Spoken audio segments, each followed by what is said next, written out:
Hey guys, welcome back to the channel. This is a story about what if Naruto and Supergirl Young Justice. Before I start, please support for more amazing content and do consider subscribing to my channel and share this video with your friends. This is written by Blaster Blade X and link in description and support writer. Let's start the video. Chapter 1. Independence Day. June 19, 2004, Tower of Fate. A young 10-year-old blonde boy with 3 whisker marks on both cheeks, was sleeping on a bed while his head had bandages wrapped around his forehead. The boy was tossing and turning on the bed, having some kind of horrible nightmare. Dreamscape. There were 2 figures standing while panting heavily in the middle of a battle-scarred wasteland. One of them was the same blonde boy, but having a body roughly at the age of 16. The other one was a man with long black hair and red armor. They were both badly injured. Their bodies have cuts on them and were bleeding badly. The man with long black hair known as Madara quickly collapsed to the ground. The blonde boy fell to his knees and was about to hit the ground. Before he did, a girl with long black hair and Byakugan eyes quickly grabbed him and cradled him in her arms. "Naruto!" the girl exclaimed after she caught him. "Hinata," he said softly. "Please, Naruto, don't try to speak. You need to save your strength," Hinata said while tears were falling from her eyes. She then looked to see Naruto's teammates were heading right towards them. "Naruto, Sakura is heading this way. She can probably heal all your injuries." "Hinata," Naruto whispered softly. "I think it's already too late for me, it looks like my time here in the ninja world is over." Hinata looked shocked with widened eyes. "Naruto, please, don't say that," Hinata exclaimed with determination. "We can still save you, I know it. We need you." "I'm sorry, Hinata, but it's already too late," Naruto said while placing his hand on her cheek gently. "Just promise me, you will always stay strong, fight to protect the village and everyone you care about, and never give up on your ninja way, promise." Hinata was still sad, then dried her tears and looked straight at him. "Naruto, I promise. Neji risked his life save our lives and risked yours to save everyone's, I promise I will do the same and protect the people I love." Naruto looked at her with a warm smile and softened eyes. "I know you can." Also Naruto sat himself right back up and looked at her right face to face, causing Hinata to blush. "Remember back when I fought against pain and you told me that you loved me, I never gave you an answer, did I?" Hinata, blushing mad, shook her head nervously. Naruto then brought himself closer to her and embraced her tightly, catching her by surprise. "I probably should done this a long time ago, huh? Hinata, now that I think about it, you were the first person to ever believe in me. To me, you were one of the most important people in my life, and I love you too." Hinata was very shocked by this news. Naruto just told her he loves her and still remembered when she told him she loves him. Hinata was both happy that Naruto told her he loves her, but also sad because she knows that Naruto was going to die.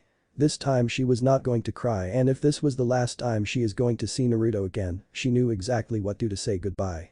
"Naruto," Hinata whispered. Naruto looked at her, and the girl gave him a warm kiss while holding him tightly. Naruto was surprised but quickly kissed back. This was his first and probably last kiss, but this one he'll be happy to remember. He then began closing eyes slowly while looking at Hinata with a warm comforting smile. "Goodbye," she whispered.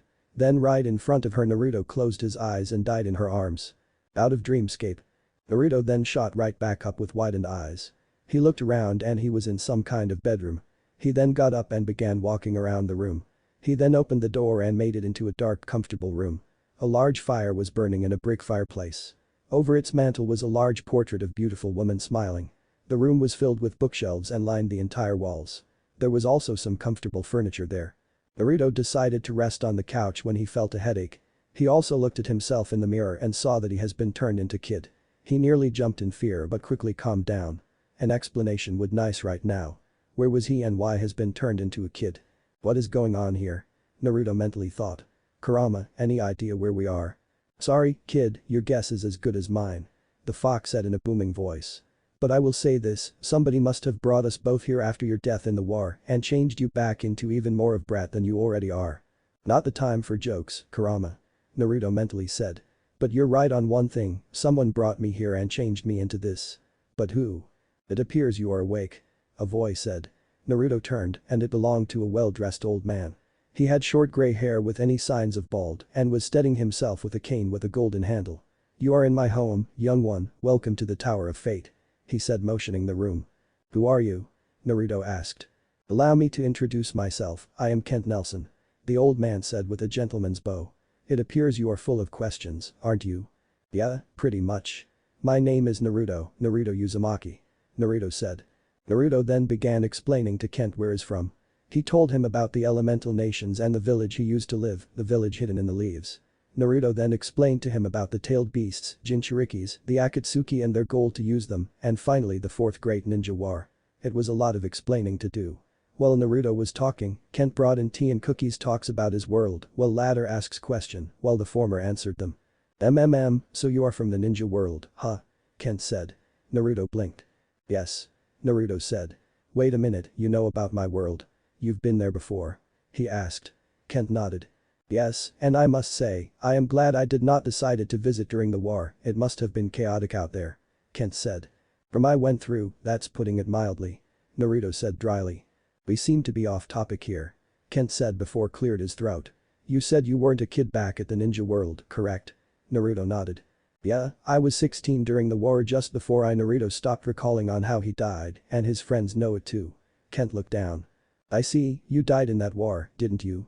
He asked the ninja. Naruto nodded sadly. Truth be told I do not know how you got here in my dimension or how you've been changed into a child. Kent said. Naruto looked at in shock. But if I were to guess, someone from your world must have sent you to start over a new life and let you keep your memories after your death your own world. But why would I end up here? Naruto asked. You were lost through space and time, and the Tower of Fate lured you here. Kent explained.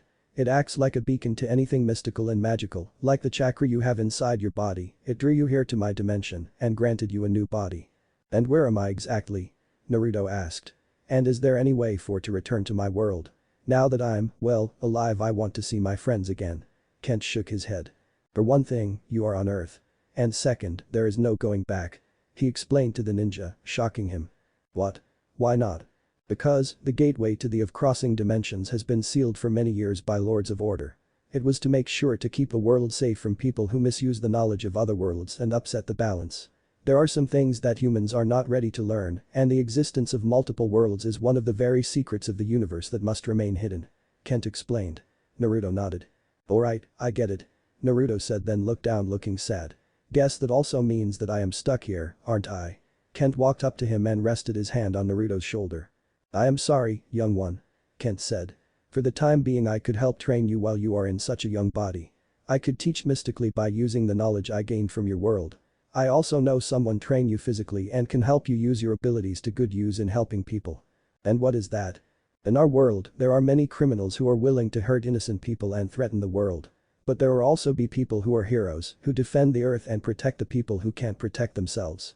Kent explained. That is the choice you need to make. Do what you did at the war, defend the weak and protect the peace of earth. Naruto was awed by what he is telling him, he is giving him a new purpose to use his abilities in order to achieve peace. Do you really think I can do it? I still haven't found the answer that could achieve peace back in my world, and this one is so much different. Maybe so, and the quest to bring peace to an entire world is indeed very difficult, Kent said. And I don't know if I have the answers you seek either, but I do know one thing. As long as the path of good remains strong out there in the world, it will always overcome evil. He explained to the young ninja. The ninja paid close attention for what he was saying, and it might be the answer he needed to bring peace. He admits, evil and hatred can never be truly destroyed, but that also means that good, love and hope will never die either, and he knows it will always overcome hate. But that's all I know from an old coot like me. So what do you say, kid? Are you in and ready to be a hero? Kent said offering his hand to the aged ninja. Naruto thought about it for a moment, looked right at him with a determined look and smile. I'm in. He said taking the old sorcerer's hand. Well, what about you, Kurama? Naruto mentally said to the fox. You ready for a new adventure? Well, if this gives us another chance to live in battle once again, then I am all in if you are. Kurama said smirking. The big question is. Where do we start? Anyways Kent, when do I start and when can I start training? Naruto said to the old sorcerer, excited about to begin his new life as a hero. Actually, I can't help you with that. But I called in some people who could. They should be here by now. Come on Kent said as he led Naruto outside of the tower. Once outside Naruto then saw the 7 founding members of the Justice League arriving in the clearing through Green Lantern's power ring. There was Batman, Superman, Wonder Woman, Flash, Green Lantern, Hal Jordan, Aquaman, and Martian Manhunter. Standing before him are the world's mightiest heroes, being in their presence Naruto only had word to say. Whoa. The ninja said with an odd expression. Ah, Batman, glad that you got my message. Kent said as Batman stares at Naruto, making the boy a little nervous as he looked at his glare. Is that him? Batman asked. Yes, the new arrival of our world. Kent said. Naruto Uzumaki, meet the Justice League. Kent introduces the heroes to the young shinobi. Hi. Naruto said, nervous as Kent and the other heroes chuckle, except for Batman. Naruto can't really blame himself being nervous, being with some of the most powerful people on the planet, that is all he could say. Batman then walked up to Naruto and slowly extended his hand. Let's talk. Batman said. July 4, 2010, Gotham City. It was noontime in Gotham City's park and it was a beautiful day outside. Kids were playing, barbecues roasting, and everyone was having a great time under the warm summer sun. Until their warm day outside was ruined by an unexpected blast of laser that encased several people in ice. Many people tried to get away until the ray caught them as well. The few people who stayed witnessed a bald man with very pale white skin inside a large exosuit with his head in a transparent dome. In his hand was large cannon with the barrel letting out wisps of cold air. He jumped off the rock he was standing and won the ground, leaving 2 small craters from where his feet landed. When he saw more people running from him, he was about to fire again until a batarang knocked it off target. That man? Mr. Freeze asked, turning around. I was wondering when he looked behind him there was no one there and only heard the sound of someone mockingly laughing at him. He looked up to see a Robin, aka Grayson, flipped over him. He gave the ice villain double drop kick, jumped up off him, landed gracefully on his feet and threw 2 bladed discs at him. The disc hit and bounced off of Freeze's dome, but it did leave a big crack in it. Boy wonder the bat sent you to drag me back prison, frankly I'm underwhelmed. Freeze scoffed at the young hero. Yeah, great. Robin sarcastically said. Can we wrap this? I'm kinda in a hurry here. Kid's always in such a rush. Freeze said having a smirk on his face. Not talking to you, Robin said, gesturing behind Freeze. The villain looked behind him to see Batman falling from the sky right at him. The last thing Freeze saw after that was Batman's fist hitting him after shattering the glass. July 4, 2010, Star City. It was morning at Star City right now, and the peaceful day was ruined by another ice villain. This one was Icicle Jr., a young man with ice-covered skin and having a metahuman ability to coat his body in ice, created, shooted. He was terrorizing the people on the bridge, believing to be amusing for his sick way of fun. As he was laughing like a maniac, an arrow came flying and impaled his ice-covered shoulder, catching the villain by surprise. The arrow then exploded, causing him to flinch. He looked on top of the bridge and saw both Green Arrow and his protege, Speedy, aka Roy Harper. Finally. Was wondering what a guy should do to get a little attention around here. Junior said while both archers were aiming at him. Junior then launched a barrage of ice shards at them. Junior is doing this for attention. Speedy said before he and Green Arrow managed to evade his attacks while running from the top of the bridge to the large metal railings. I'm telling you now, this little distraction better not interfere. The 2 archers fired more explosive arrows at the villain, but Junior created wall of ice shield himself from the arrows and the explosion. Junior fired more ice at Speedy, but Speedy managed to evade the attack by jumping in the air and then fired a punch arrow at him. The arrow hit Junior so hard, it knocked him out. Green Arrow looked down on him and chuckled. The kid had a glass jaw. He said jokingly. Hilarious. Speedy sarcastically. Can we go now? Today's the day. July 4, 2010, Pearl Harbor. There was a ship stranded in the ocean near Pearl Harbor covered in snow and ice. There was another ice-themed villain causing trouble at the harbor. Killer Frost, a female metahuman with pale skin and blue hair with the power to control and create ice. She was currently facing the Atlantean king, Aquaman, and his protege, Aqualad. The 2 Atlanteans charged at the ice villain until she tried to blast them again with her ice powers. Aqualad managed to dodge, but Aquaman got frozen until he managed to break free from it. Don't tell me you aren't excited. Aquaman said to his young apprentice. Right now, my king, I'm more focused at the task at hand. Aqualad, aka Caldrum replied. Killer Frost tried to blast them again, but they managed to avoid each blast. Aqualad then took out his water bearers and created 2 maces with them. He attempted to attack her with them, but she froze his hands together, but then Aqualad gave her an uppercut with his frozen hands, breaking the ice and knocking her out. After Aqualad put his water bearers away, Aquaman walked up to him, crossed his arms, and smirked at him. Well? He asked. Yes, I am excited, today is the day. Aqualad replied with a smile. July 4, 2010, Central City. In Central City there was already a fight going near the jewelry store. The fight was between the Flash, fastest hero alive, and his sidekick, Kid Flash, against another ice villain, Captain Cold. Cold was surrounded by 2 circling blurs from the 2 speedsters. He tried to blast them with his cold gun, they were too fast for him to hit. Stealing ice, Cold, seriously? Flash said gesturing to the bag of diamonds he has. Isn't that a bit cliché even for you? One, we don't have time for this. Kid Flash, aka Wally West, said. The young sidekick then zoomed right towards Captain Cold and swiped his cold gun after taking a grazing hit on the shoulder. After his cold gun was taken away from him, Captain Cold was knocked out by a punch in the face by Flash. "Calm down," Kid Flash said. "I know how important this day is, we're not gonna be late." "Oh, please," Kid Flash said, all annoyed. "You'll start chatting it up with the cops, bystanders, and Cold even." "No, no way, not this time. Today is the day." July 4, 2010, Washington, D.C. Batman, Robin, Green Arrow, Speedy, Aquaman and Aqualad were all in front of the Hall of Justice, waiting for the big event to happen. The day where the protégés of the League become full-pledged members. "Today is the day," Batman said while, actually, smiling at Robin and putting his hand on his shoulder.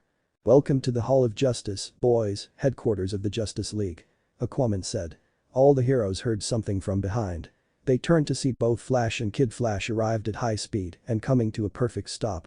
"Aw, man," Kid Flash moaned while crossing his arms. "I knew we would be the last one here." July 4, 2010, Gotham.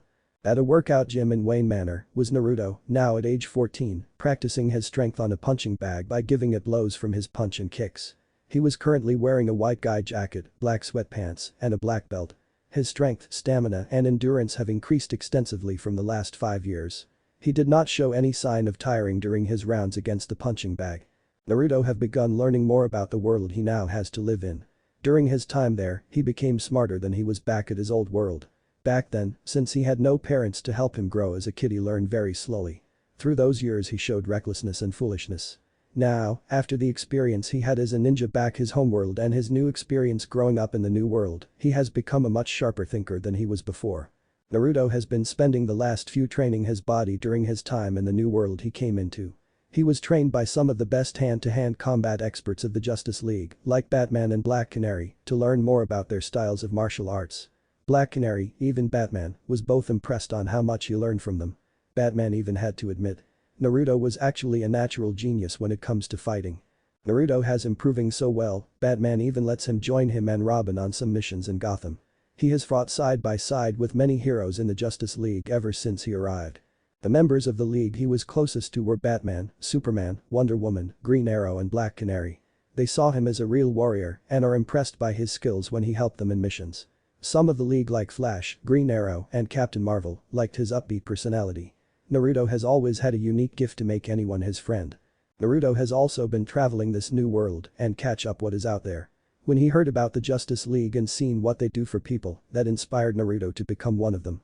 As his way of bringing peace to the world and make this world a better place, he decided to travel the world, helping people with his ninja abilities and improve his life in this new world.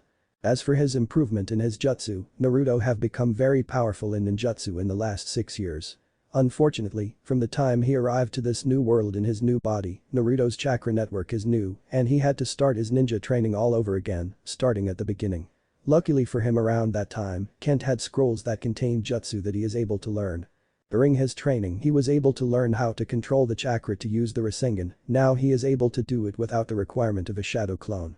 He was also able to learn new wind-style jutsu, this way he has much more use for his chakra nature element. He was able to learn how to control his Jinchuriki powers better, able to use partial transformation, chakra cloak and chakra mode much better than he did back at his own world. Unfortunately, his sage powers he used to fight Madara and Kagaya have vanished, probably because he has a new body and his old one that had his sage powers is dead. He was also able to learn his father's signature jutsu, the Hirishin jutsu, it took him weeks to learn and master it. As Naruto kept hitting the bag, a new person walked into the room. It was a beautiful woman with long blonde hair, wearing a black one-piece outfit, black jacket, gray stockings, black combat boots. This heroine is Dinah Lance, aka Black Canary. Naruto looked up to Black Canary like an older sister and she has been one of his martial arts teachers since his stay in the League's world, next to Batman. "Naruto, finished training yet?" she asked while seeing him go at it. "Just about." Naruto replied before he did one last punch to the bag with enough strength to send the bag flying across the room and the bag split open with sand pouring out of it, much to the heroine's surprise. "Also, Black Cane, are you mind telling Batman to put another one up for me? I am going to need a new one for tomorrow," he said before he started drinking his bottled water. "That can wait, Naruto," Black Canary said. "In case you forgot, today is the day." Naruto's eyes widened from that news and spat out the water he was drinking. He did forget.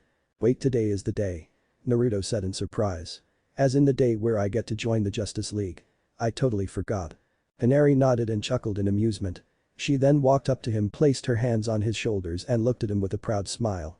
Yes, Naruto, you've been invited to join to be a full-pledged member of the Justice League. Alright. Naruto cheered. Just give me a minute to change. The ninja stepped in the changing room to change his outfit. When he stepped out, he was in his official superhero outfit. Naruto was now wearing a black kimono jacket with orange trimming, a net shirt underneath, a red scarf, black pants, fingerless gloves and black ninja boots with black leg wraps. His pants has 2 kunai pouches and has black arm guards over his shirt. On his forehead was his standard Konoha headband with a black face mask that covers the lower parts of his face, like Kakashi's mask. Around his waist were a utility belt with pouches and 2 chakra blade holders with 2 chakra blades that look like kunai twice their normal size. Introducing, Shinobi, ready for duty. Naruto said with a performer's bow.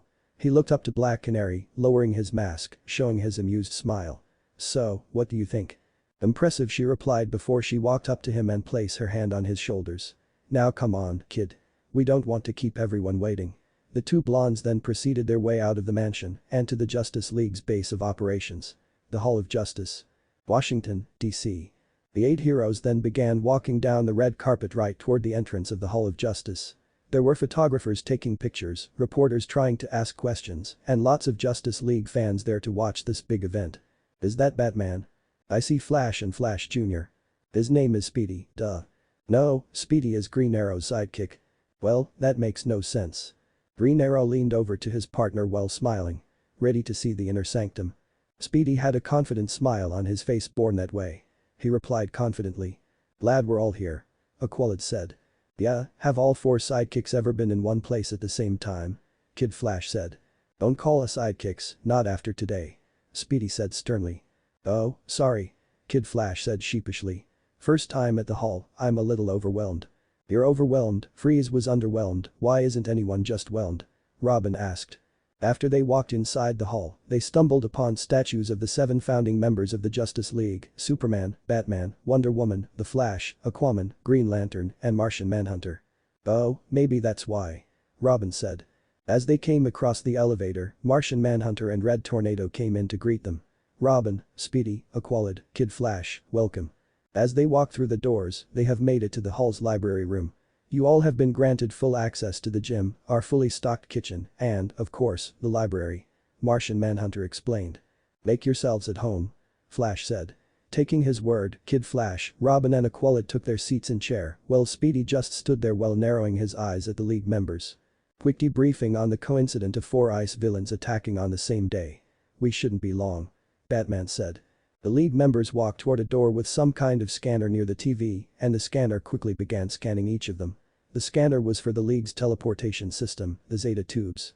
Recognized, Batman 02, Aquaman 06, Flash 04, Green Arrow 08, Martian Manhunter 07, Red Tornado 16. The computer voice said. That's it. Speedy exclaimed. You promised us a real look inside, not a glorified backstage pass. It's a first step, you have been granted access few others get. Aquaman said. Oh, really? Speedy was while hand gesturing the glass that separating the reporters outside taking pictures and them inside. Who cares which side of the glass we're on? He said while his voice is getting more angrier. Green Arrow stepped forward to reason with his partner. Roy, you just need to be patient. What I need is respect. He turned to the others behind him. They're treating us like kids, worse like sidekicks.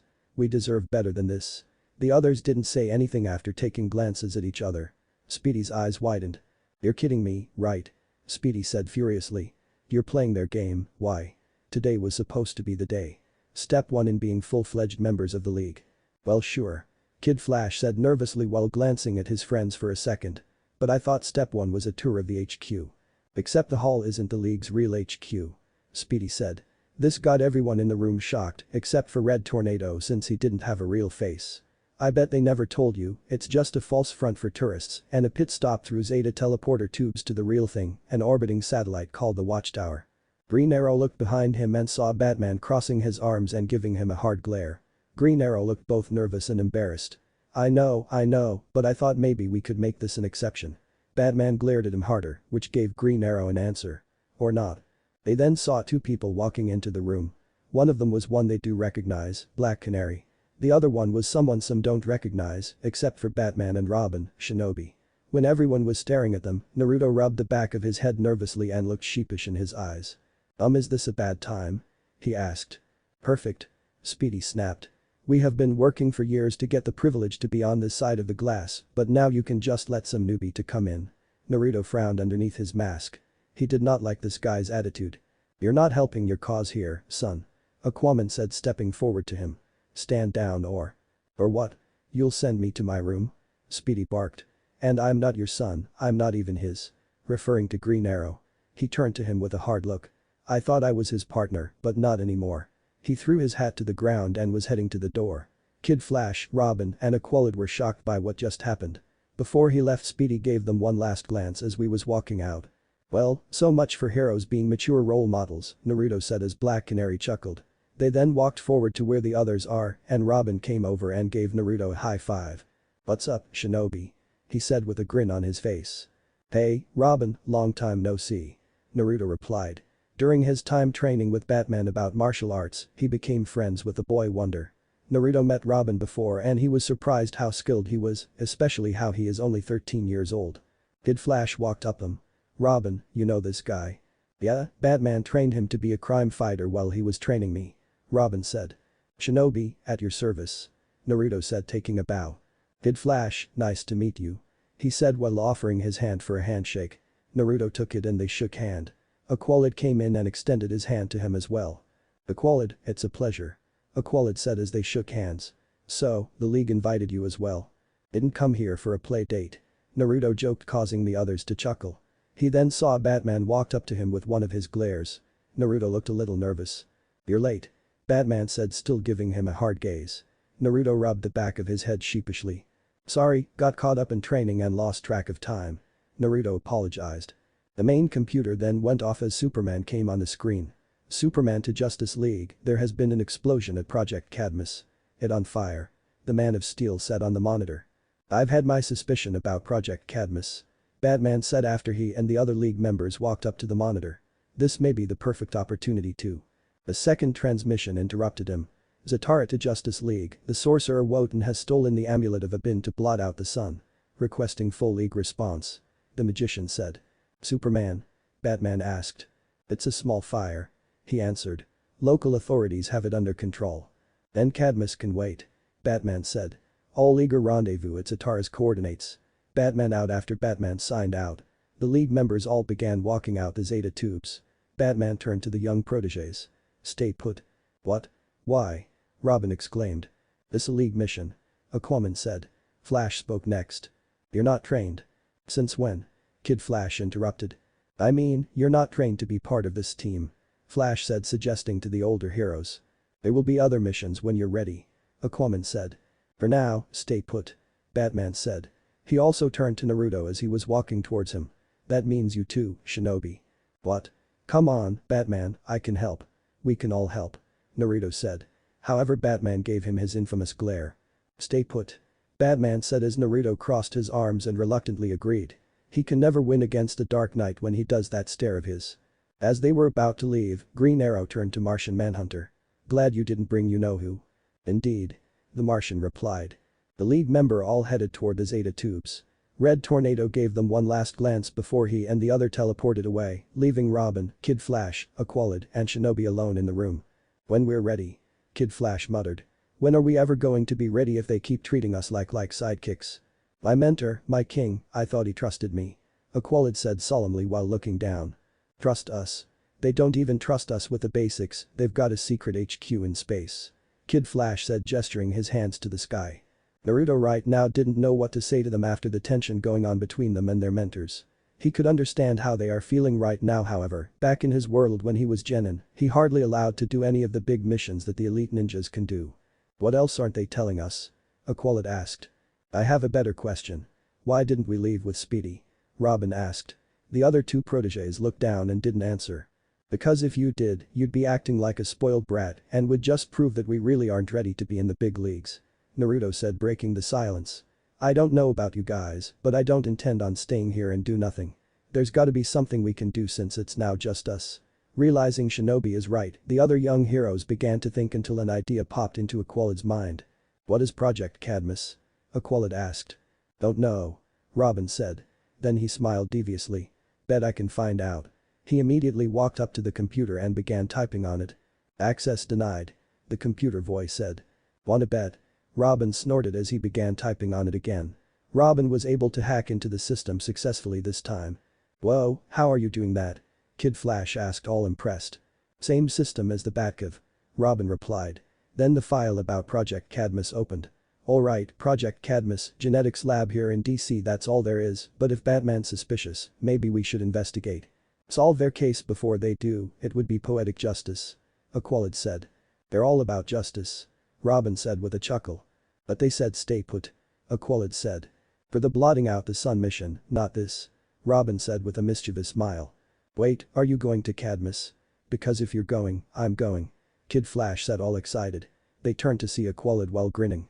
Just like that, we're a team on a mission. Aqualid said. We didn't come for a play date. Robin said. Aqualid smirked and knew what his answer should be. Very well, I'm in. Aqualid said. He then turned to Shinobi, who has been waiting patiently. Shinobi, what about you? You want in? Naruto smirked underneath his mask. Well, didn't come to stay here to have cookies and tea. Let's move out. They all rushed out the door. At Project Cadmus, the building was still on fire, while the fire department was there trying to put it out. Two of the scientists were trapped on the second floor near the window. An explosion went off behind the scientists, causing them to fall out of the window. Before they hit the ground, Kid Flash saved them after he ran up the building wall with his super speed, grabbed the scientists, and were placed onto the roof. Kid Flash slipped from where he stopped and grabbed onto the ledge of the second floor building. Hey look. It's Flash Boy. A firefighter said. Kid Flash. He corrected the man. Why is that so hard to remember? He asked himself. The others then showed up at the labs and were seeing Kid Flash holding on to the ledge of the window. Aqualid just sighed and shook his head. So smooth. Robin said sarcastically. Does he always run ahead? Aqualid said. We need a plan. Aqualid turned to see Robin has already left and heading straight towards the building. Hate it when he does that. Come on. Shinobi said as the two ran up the building. While Kid Flash was still holding on to the ledge with his life, a triple-pronged kunai was suddenly thrown where his hand was next to. Hey. He looked up to see Shinobi crouching over him from the window offering a hand. Dude, watch where you throw those things. Sorry. Shinobi apologized before he pulled Kid Flash into the room. He then grabbed his kunai and put it back in his pouch. Kid Flash put a hand on his shoulder with a curious look. Also, how did you get up here so fast? He asked the ninja. Kid Flash was both impressed and shocked on how Naruto got up so quickly. The speedster moved faster than the speed of sound, and yet Naruto managed to get up there in an instant. I'll tell you later, right now I've got civilians to save. Shinobi said. Then Robin suddenly leaped onto the fire trucks and made it into the same room where they are. He went to one of the computers and began typing. Shinobi then got to the window and began running up the wall with his chakra-enhanced feet. Aqualid on the other hand had to save the scientists that were still on the roof of the burning building. He turned to the firefighter holding the hose. I need to borrow that. He said. He used his water bearers to create a pillar of water with a platform on top and made his way to the scientists while Shinobi managed to make to the top. Step aboard, now. Aqualid said to the scientists. Shinobi grabbed the scientists and stepped on the platform and were being lowered by Aqualid. After Aqualid and Shinobi stepped off on the window of the room his friends are in. Aqualid gently lowered the scientists to safety on the ground and stepped inside the room with Shinobi. Appreciate the help, guys. Aqualid said sarcastically. You guys handled it, besides we're here to investigate. Robin said. Poetic justice, remember. Aqualid and Shinobi looked around the room and Aqualid saw someone or something with horns in the elevator before it closed. Aqualid just stared stunned on what he saw. What was that? Aqualid said, getting the attention to the others. I just saw something in the elevator. Shouldn't they be locked down while there's a fire going on? Kid Flash asked. They should. Let me check this out. Robin said. A blue holographic screen and keyboard appeared on his glove and he began typing. This can't be right. Thought so, this is a high-speed express elevator.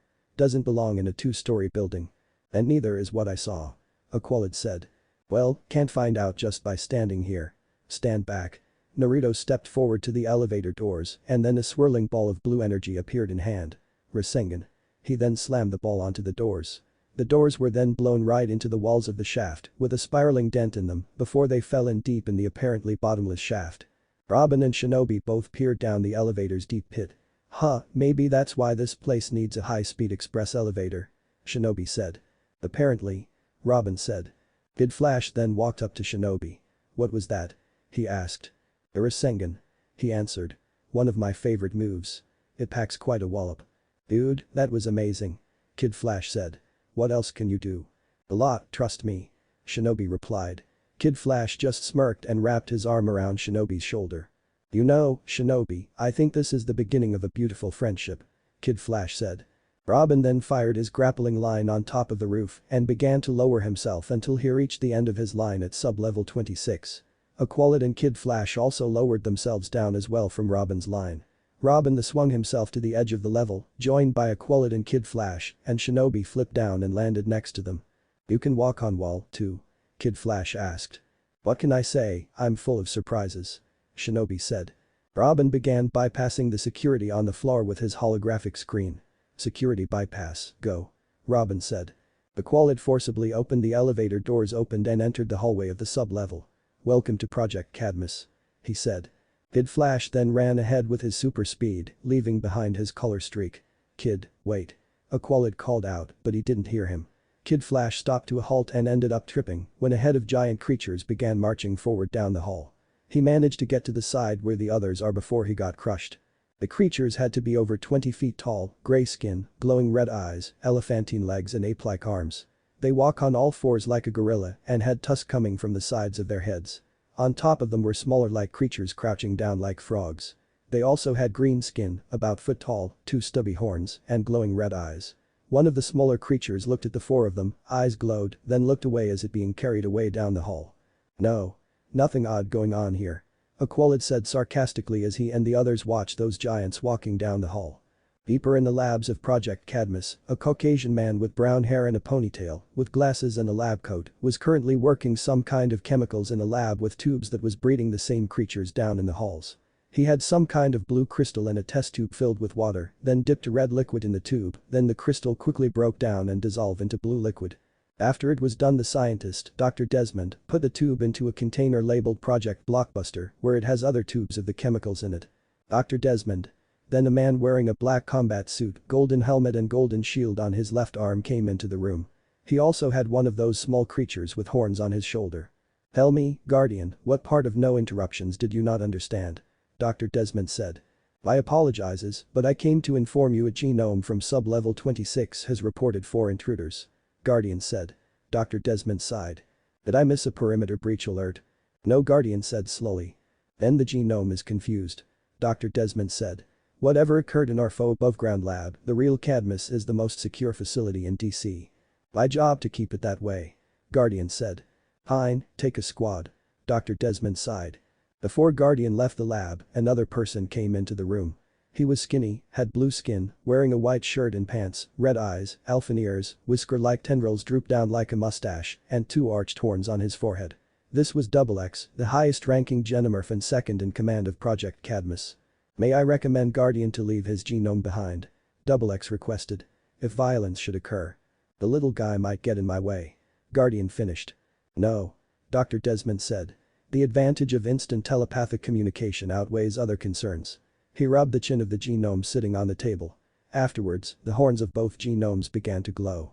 Guardian eyes gazed over as he spoke in an emotionless tone, as if he was a robot. I need my genome with me at all times. Guardian said. Then he and XX walked out of the lab.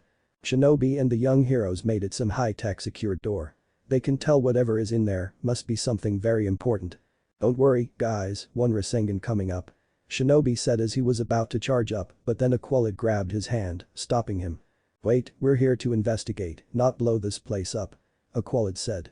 Besides, we don't need to blow this door up. Robin said before activating and typing on his holographic computer gloves. I should be able to open it right about now.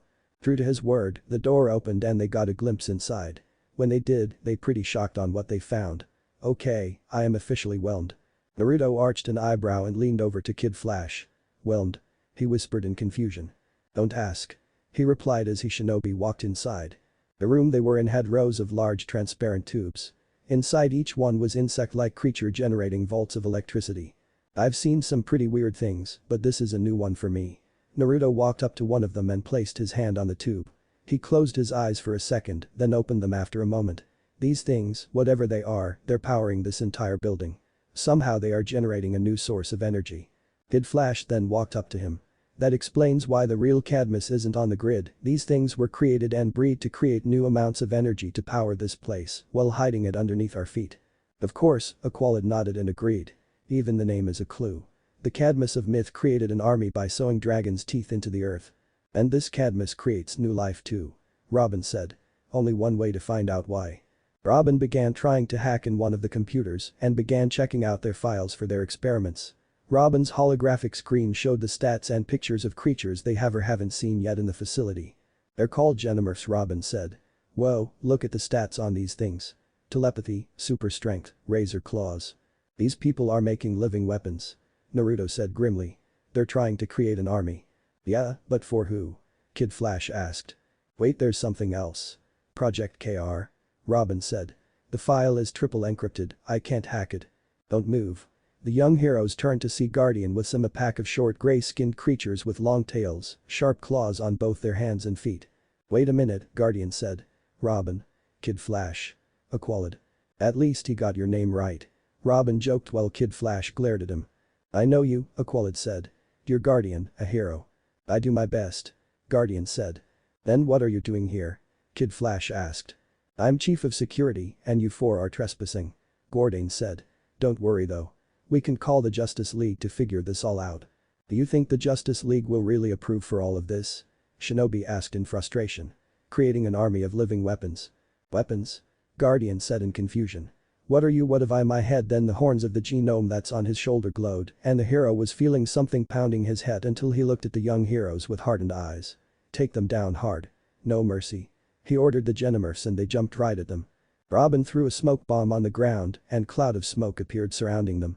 Robin fired his grappling cable at a steel beam and swung himself over to the door. Then he began trying to hack it open. The Genomorphs then began their attack on Shinobi and Kid Flash. One of them tried to attack Kid Flash, but he managed to dodge its attack. He bounced off the wall and kicked one of them. Three of them tried to attack Shinobi, but he managed to fend them off using Taijutsu.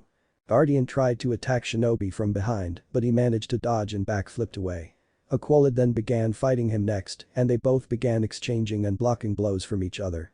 When Guardian pinned him to the wall, Aqualid used his Atlantean magic to generate electricity to zap him and get away from his grip.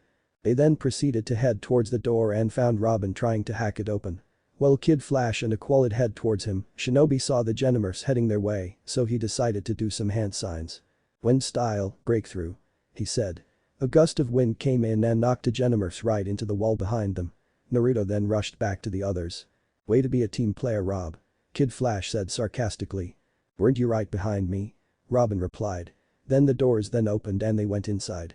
They all made inside the elevator and the doors shut just before the Nomorphs tried to attack them again. Kid Flash noticed that the elevator was heading down.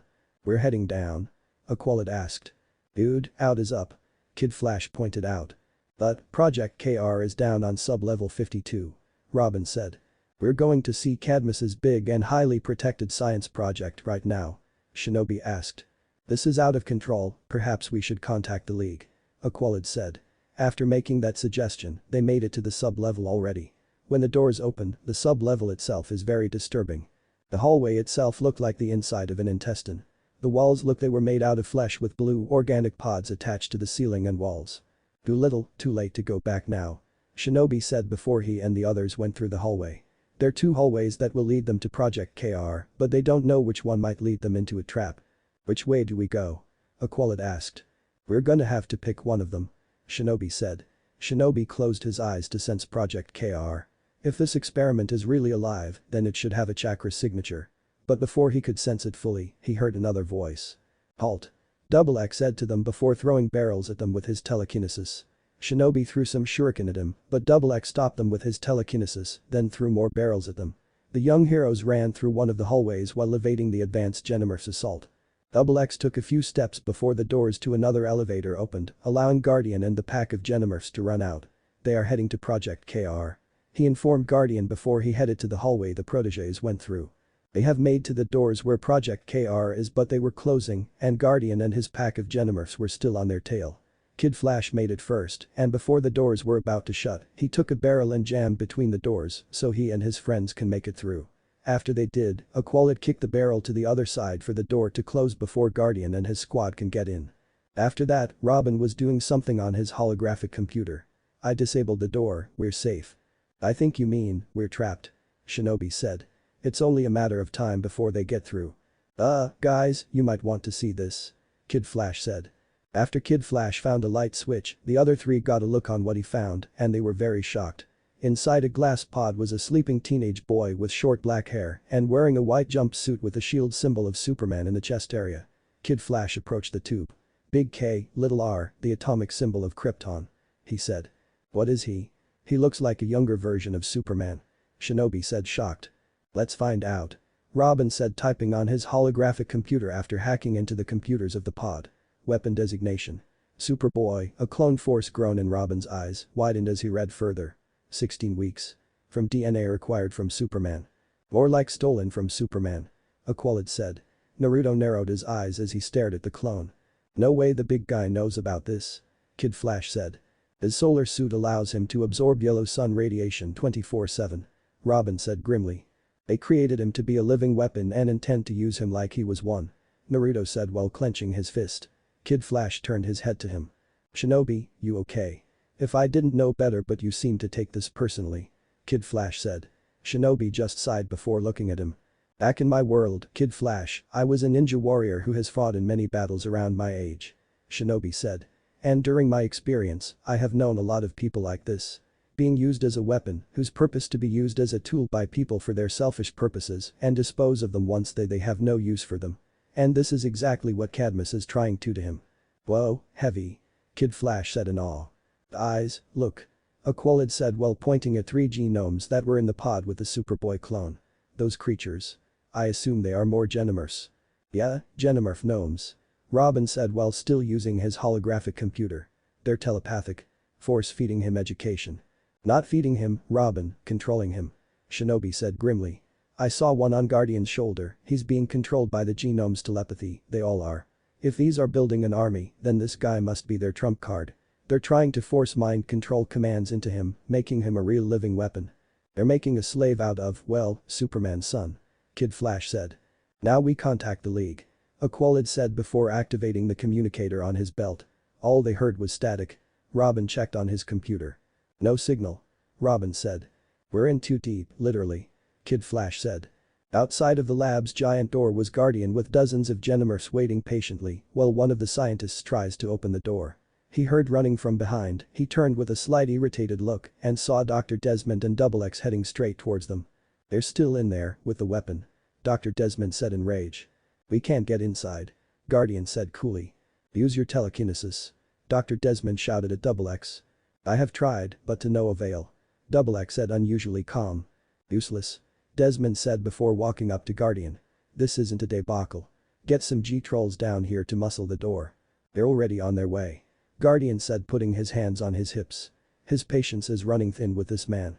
You do realize that once we go in there, we can never let them leave. Dr. Desmond said darkly.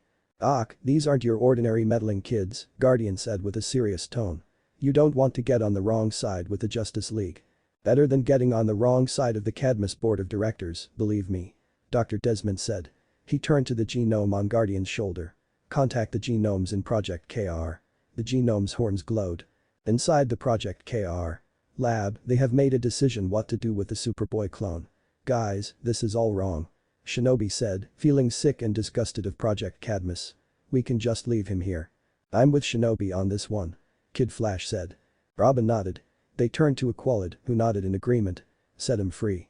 Aqualid said. Robin used his holographic computer to open the tube doors. After they did, Superboy didn't move or open his eyes after the restraints on the table he was strapped to opened. When the horns of the 3 genomes glowed, he began to move his hands, shot his eyes opened, and launched himself right at Aqualid. The two rolled on the floor until they stopped with Superboy on top of Aqualid. The clone proceeded to punch Aqualid in the face until Shinobi tackled him to the ground. Superboy then threw him to the wall after getting back on his feet. Robin and Kid Flash then tried to restrain his arms. Whoa, hang on, Soupy. Kid Flash said. We're on your side. Robin said. The clone didn't listen, escaped from their grasp and backhanded Kid Flash to the far wall, knocking him out. Robin then threw a smoke bomb at his face. While Robin was helping Aqualad up, Shinobi then gave the clone a strong kick in the chest, knocking him back. Robin shot his taser at him, but it didn't harm the clone at all. He reeled Robin in, slammed him to the ground and knocking him out. Aqualad took out his water bearer and hit him with a water hammer, sending the clone into the stand experimental table. Shinobi then stepped up to him. "Look, listen, Superboy, we are trying to help you," Shinobi said. "We did not come here to fight." The clone didn't answer and lunged at him again. Aqualad stepped in to defend his friend and punched him in the face, pushing the clone back. Superboy and Aqualad began exchanging blow with one another, but each one was either dodged or blocked. Aqualad tackled the clone the wall, but he was quickly kicked off. He grabbed the clone from behind and gave him a shock, this time hurting him. But Superboy quickly recovered, jumped high and slammed Aqualad to the ceiling 2 times, knocking him out. Now it was Shinobi's turn to take the Superboy on, and he's more than happy than to give him a fight. No one hurts his friends, and that includes his new ones. First he made some shadow clones to take the super clone on, but the clone was too strong for head-on attack. While Superboy was fighting the clones, Shinobi was charging his Rasengan. After it was complete and the clones were defeated, Shinobi attacked Superboy with his Rasengan, but the clone simple backhanded him away at impressive speed and great strength. "Kid, you need to get into chakra mode or even Sage," Kurama said mentally, giving him advice during the fight. "This guy is too strong to fight in close-range combat like this." "I can't," Shinobi replied while trying to fight the clone, blocking his hard punches. "I won't have enough time to get into Sage mode. And an all-out fight underground in chakra mode against this guy will just cause a cave-in and bring the place right on top of this. Besides, I can take him down with my own strength." The clone was very strong, almost as strong as Tsunade at her full strength. So his blows hurt a lot. Nonetheless, Naruto got back up. Superboy then jumped and lunged at him, but he quickly dodged again, but the clone came in for another attack. But Shinobi was ready this time. Concentrating his chakra to his legs and feet, Shinobi jumped high and intercepted his attack with chakra-laced kick. The kick knocked the clone to the ground and skidded to a wall. After Shinobi landed on the floor, Superboy began getting up again. Before Shinobi got a chance to come at him again, he suddenly got massive headache. It was like something was attacked the inside of his head, then he noticed the genome's horns are glowing, using their telepathy against him. Shinobi was disoriented and he was distracted long enough for Superboy to come at and punch him in the gut. The strength of the clone and the genome's telepathy was enough to knock him out. Desmond was getting impatient until the G-Trolls arrived, until a pair of hands punched through the edge of the vault door and forced it open. The scientist and his associates walked in and saw the unconscious heroes on the floor. Seeing this made him crack a sick smile on his face. He then glanced back at Superboy. "Attaboy," he said at the clone who didn't reply and stared blankly. To be continued. Young Justice. Shinobi Chapter 2. Fireworks. July 5, 2010, Washington, D.C. Desmond was pacing nervously in his office while waiting for a call back from his superiors in Cadmus board of directors. He sent 1 hour ago and it was taking time for them to assemble. He knew it would be a long wait, but it still didn't help him to keep his cool. After his long hours of waiting, the room became dark and 6 screens were lowered, surrounding him in the center of the room. When the screens lit up, it didn't show the actual members of the board, just images of their heads obscured by a head.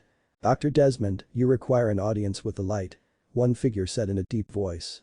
"Why yes," Desmond said nervously, practically sweating in front of their presence on the monitors. "Sorry to disturb you all at this late hour."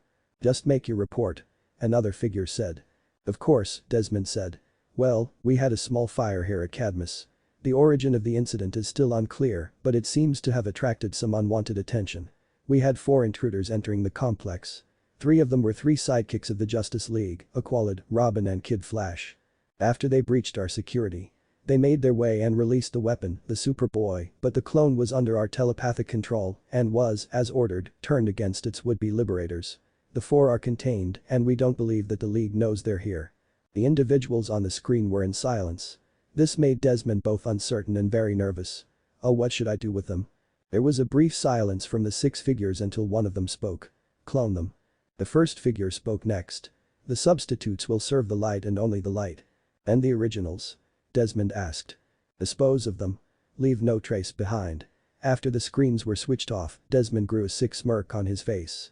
Meanwhile in another laboratory, Naruto, in his shinobi outfit, was inside a glass pod with his arms and legs restrained. With him in other pods was Kid Flash, Robin and Aqualad, unconscious. Naruto himself was unconscious as well, but soon entered his mind space with Kurama, who has been trying to contact him. Kit, wake up. Kurama said to the ninja. Naruto finally woke up while in his mindscape. Naruto also rubbed his sore head. Ugh, my head. What happened? Naruto mentally said. Last thing I remember is that I was fighting that Superman's clone after me and those heroes over there broke into Cadmus. That's all I remember after that jerk knocked us out. On the upside, you've always wanted to take on Superman and you technically fought his clone. Kurama joked. How strong was he? His punches make Grandma Tsunade's one-finger flicks look like a little girl's slap. Naruto replied, remembering the pain. Ouch. Maybe it's not such a good idea to take on the big guy himself, then, huh? Kurama said. The clone just caught me off guard, that's all. Naruto said. If I used Sage Mode or used some of your power things would have been much better at the fight. You could have, but it might have ended up bringing the entire building on top of us. The amount of power you have in your fullest strength might have ended badly for all of us. Kurama said. That, and the fact demons or people with demons sealed in their bodies aren't exactly celebrities around here. Naruto said. If I really want to find my place in this world, I need to share my secrets and you with people who I can trust and who trust me. When you do, will you tell them about me? Kurama said. Remember, you need to be careful on who you trust. Right. Naruto said in a slight depressed tone. He remembered the time how Mizuki used his trust and tricked him in stealing the scroll of sealing. Even though it all ended well in the end and he was able to become a ninja like he always wanted, it still didn't change what he did. He stole the scroll because he was so desperate to become a ninja, and his selfish dream to be respected was still one of his greatest shames. But through his experience in becoming a better ninja and a better warrior, he has become much smarter than he was before when he started as a ninja during his time in the Justice League's world. I know, I have been given another chance for some reason, and I don't want to mess that up. Naruto mentally said. Then looked onto the others who were unconscious right now. This time, I will not let my friends down, I will save them and be the hero I was always meant to be. Just what I want to hear, Kit. Kurama said with an amused smirk on his face. Then he felt something entering Naruto's mind. We got a problem, Kit. Someone is trying to access your mind. What do we do? Whoever it is, block them out. Naruto said to the fox. He then saw his friends waking up inside their pods. After they did, they all saw Superboy glaring with cold hard eyes. What? What do you want? Kid Flash demanded to the clone, but he didn't reply. He just kept looking at them with same look. Quit staring. It's creeping me out. Ah, KF, how about we not tick off the guy who can kill us with a look? Robin gently said. Outside in the hallway that leads to the broken door of Project KR. Were Desmond and his assistant heading their way. Prepare the cloning procedure for Project Sidekick, now. He then walked up to Guardian while he was organizing the Genomorphs were repairing the door. Almost done, Doc. Guardian informed him. Desmond then walked up to the doors, his eyes widened when he saw the pod, but no Superboy. He was furious. Where's the weapon? He demanded Guardian. Superboy. Guardian said. He carried the intruders to the cloning chamber. We have Genomorphs for that. Desmond said gesturing to the creatures behind him. Get the weapon back in its pod, now. I don't see the harm in letting the kid stretch his legs. Guardian argued. Don't you, now? Desmond asked. Then the horns of the genome on his shoulder glowed, using its telepathy on Guardian again. Guardian's expression then turned blank for a second, then changed into an enraged one. That clone belongs in a cage. Then both he and Desmond head to the cloning chamber where Superboy and the captive heroes are. Seeing Guardian stormed off to retrieve Superboy, Dr. Desmond smiled. Mind control has wonderful advantages. As long as Guardian was in his control, the hero couldn't expose his real business, and the Justice League can never find out. We only sought to help you. Aqualid said, trying to reason with the clone Kryptonian. Yeah. We free you then you turn on us. Kid Flash exclaimed. How's that for gratuity? Kid, you're not helping. Shinobi interrupted. Shinobi is right. Aqualid agreed. I believe that our friend here had no control of his actions. Robin in meantime took out some kind lockpick from his glove and started to pick the lock on his restraints. What if I wasn't? Superboy said after clearing his throat, not used to speaking at all. He can talk. Kid Flash said. Superboy clenched his fist. Yes, he can. Superboy said with a hardened expression. Everyone looked at Kid Flash with a glare, making him nervous. What? It's not like I said it, Kid Flash defended. The Genomorphs taught you with telepathy, correct? Aqualid asked. Superboy nodded.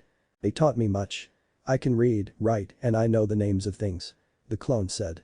Have you seen them? Robin asked gently. Superboy just raised an eyebrow. Have they ever actually allowed you to see the sky or the sun? Images are implanted in my mind, but no, I haven't seen them. Superboy admitted. Tell me, Shinobi gently, do you even know what you are? Who you are? Superboy then looked right at them and said with some pride. I am the Superboy, a genomorph, a clone made from the DNA of the Superman. Created to replace him should he perish or to destroy him should he turn from the light. The four heroes looked at each other, shocked by what he just said.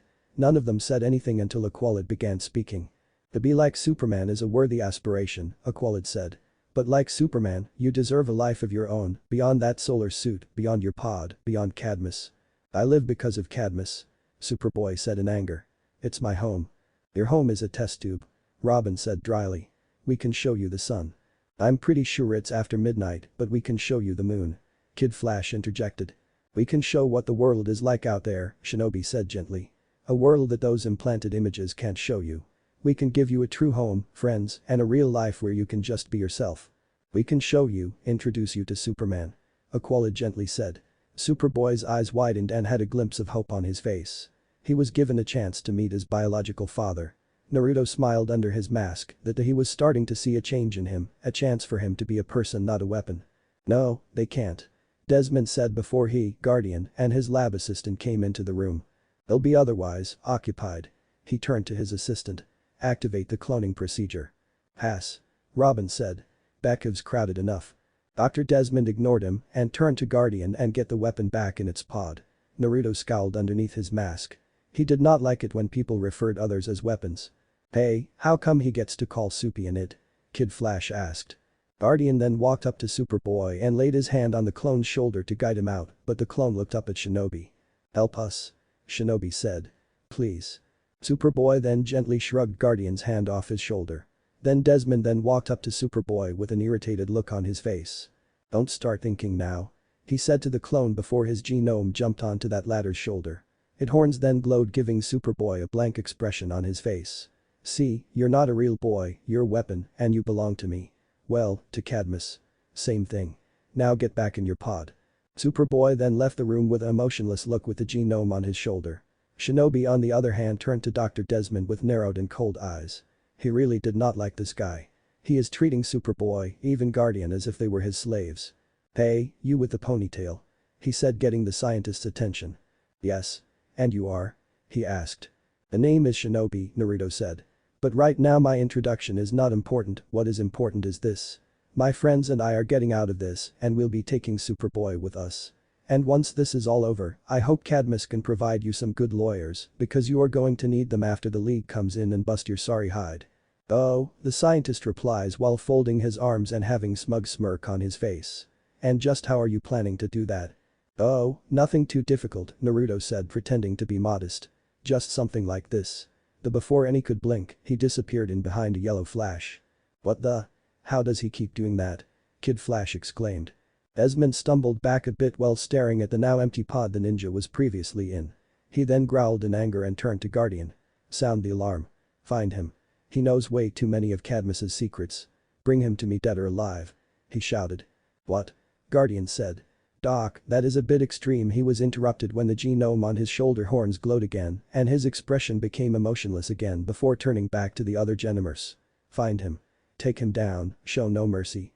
He said in a menacing tone. Then he ran to the door to find Shinobi. In the meantime, Desmond then turned to his assistant.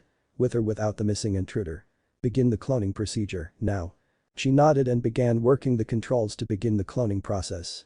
Inside each of the 3 active pods, several probes mounted on mechanical arms jabbed the 3 sidekicks. At the base of each pod, a transparent sphere was slowly filling with blood and trace amounts of tissue. The process was very painful and their screams could be heard through the entire level. As Desmond observes the procedure, he noticed something missing, or someone. Where's XX? He was startled when the genomorph suddenly appeared behind him. Lurking, as usual. Get the genomes downloading their memories. When that's over, delete the source material. He said in a deadly tone. Superboy was walking down the hallways of Cadmus with his mind still a complete blank because of the genome on his shoulder. Then someone from behind grabbed the genome off his shoulder. Superboy turned around to see Shinobi behind him holding genome in his hand. I think I've seen enough brainwashing for one day, thank you. Shinobi said casually to the surprised Superboy. How did you get out of your pod? He asked. Shinobi pointed at his shoulder. When the clone looked, he sees a black kanji on his shoulder that said Hirishin. I put a Hirishin mark on you back at the fight in the lab. Shinobi said. I can teleport myself to any location wherever a mark like that is present. Shinobi then turned to him. Listen, Superboy, we're not so different. Like you, people saw me as a monster and even treat me like one, but I decided to become something else, and with the help of my friends, I forged my own path. You can do the same, the path you wish to take is in your hands and your hands alone. Superboy winced and looked down at his feet. I can hear your friend, they're in pain. So what are you going to do? Shinobi asked the clone. Superboy slowly looked back at Shinobi's eyes. What would Superman do? I think you already know the answer. Shinobi said, then extended his hand to him. What do you say, hero? Superboy hesitated a bit, then accepted the handshake and looked at him with a determined expression. Follow me. I know the way back. Shinobi nodded before the two raced to the opposite direction where the others are. As soon as they made it to the door, Superboy pried 2-foot-thick door open with just his brute strength. After the doors were removed, it caused a short circuit, which affected the computers for the cloning chambers and stopped the procedure. Desmond, Guardian and XX then moved in to intercept him. I told you to get back to your roof. Desmond was cut off when Superboy backhanded him, Guardian and XX to the wall. Don't give me orders. Superboy growled before he and Shinobi moved up to the pods. Sorry for ditching you back there, guys. Shinobi said while rubbing the back of his head sheepishly. I mean, I had to do something. No worries, man, it's cool. Kid Flash said, then turned to Superboy before looking back at Shinobi. So is he here to free us or fry us? Superboy squinted his eyes a bit for a moment to concentrate. I don't seem to have heat vision, so I guess helping is my only option. Anyways, Shinobi said, getting the clone's attention. You get a qualid and I'll get Motormouth up there. Hey. Kid Flash exclaimed. Don't you give me orders, either. Superboy growled at Shinobi. As they were opening the pods, Shinobi turned to Robin. Hey Robin. He turned to the ninja. I don't if you need it, but need any help. No thanks, I think I'm good. Robin said with a grin. He then freed himself from his shackles with his lockpick glove. He landed on his feet while rubbing his wrists finally. Lucky Batman wasn't here. He'd have my head for taking so long. Seriously? Kid Flash asked. That's what you're worried about. The entire league will have our heads after tonight. Robin pressed a button on the computer, releasing the probes off of Kid Flash and Aqualid before Shinobi and Superboy freed them. Aqualid nearly fell over, but Superboy caught him in his arms. Aqualid looked at him with a smile. Thank you. He said. Superboy nodded. Before then proceeded to leave the lab, while Desmond was slowly getting up with a very angry look on his face. You'll never get out here. I'll have you all back in pods by morning. That guy is not whelmed, Robin said while reaching in his utility belt. Not whelmed at all. What is with you and this whole whelm thing? Kid Flash before they made their escape after Robin threw 4 explosive discs at cloning chamber sphere containers. The explosion from the discs destroyed the chambers. Desmond was not happy about this, not happy at all. Activate every Genomorph in Cadmus. He said to the genome on his shoulder. The genome's horns began to glow and did the job. How far until we reach back to the surface? Shinobi asked as they ran through the hallway. We are still 42 levels before ground. Aqualid said. But if we can reach to the elevator, we're out.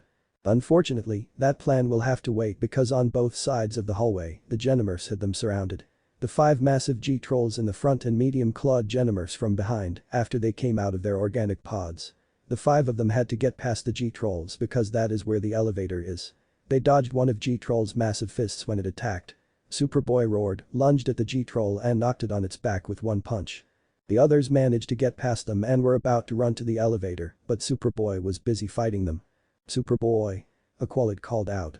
Our goal is to escape, not to bury ourselves here. We want to escape. Superboy roared. He then grabbed the knocked out G-Troll and threw it to the others. Man, and I thought you and Grandma Tsunade had anger issues. Shinobi thought. I could actually agree with you on that one. Kurama admitted. Anyways, don't you something important to do, like escaping. Naruto charged up a Rasengan and blasted the elevator doors open.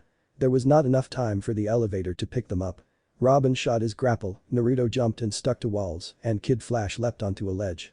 Superboy grabbed a hold of Aqualid and jumped several yards high just before the G-Trolls grabbed them.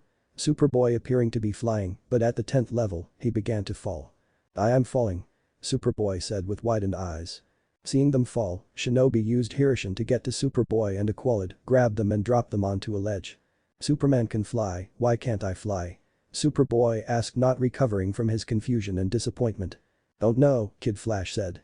But it looks like you can leap tall buildings in a single bound. Still cool. Superboy turned to Shinobi. Thank you. No problem. He replied. Eyes, this has to be our exit. Robin said, referring to the floor they're on because the elevator was coming down at them.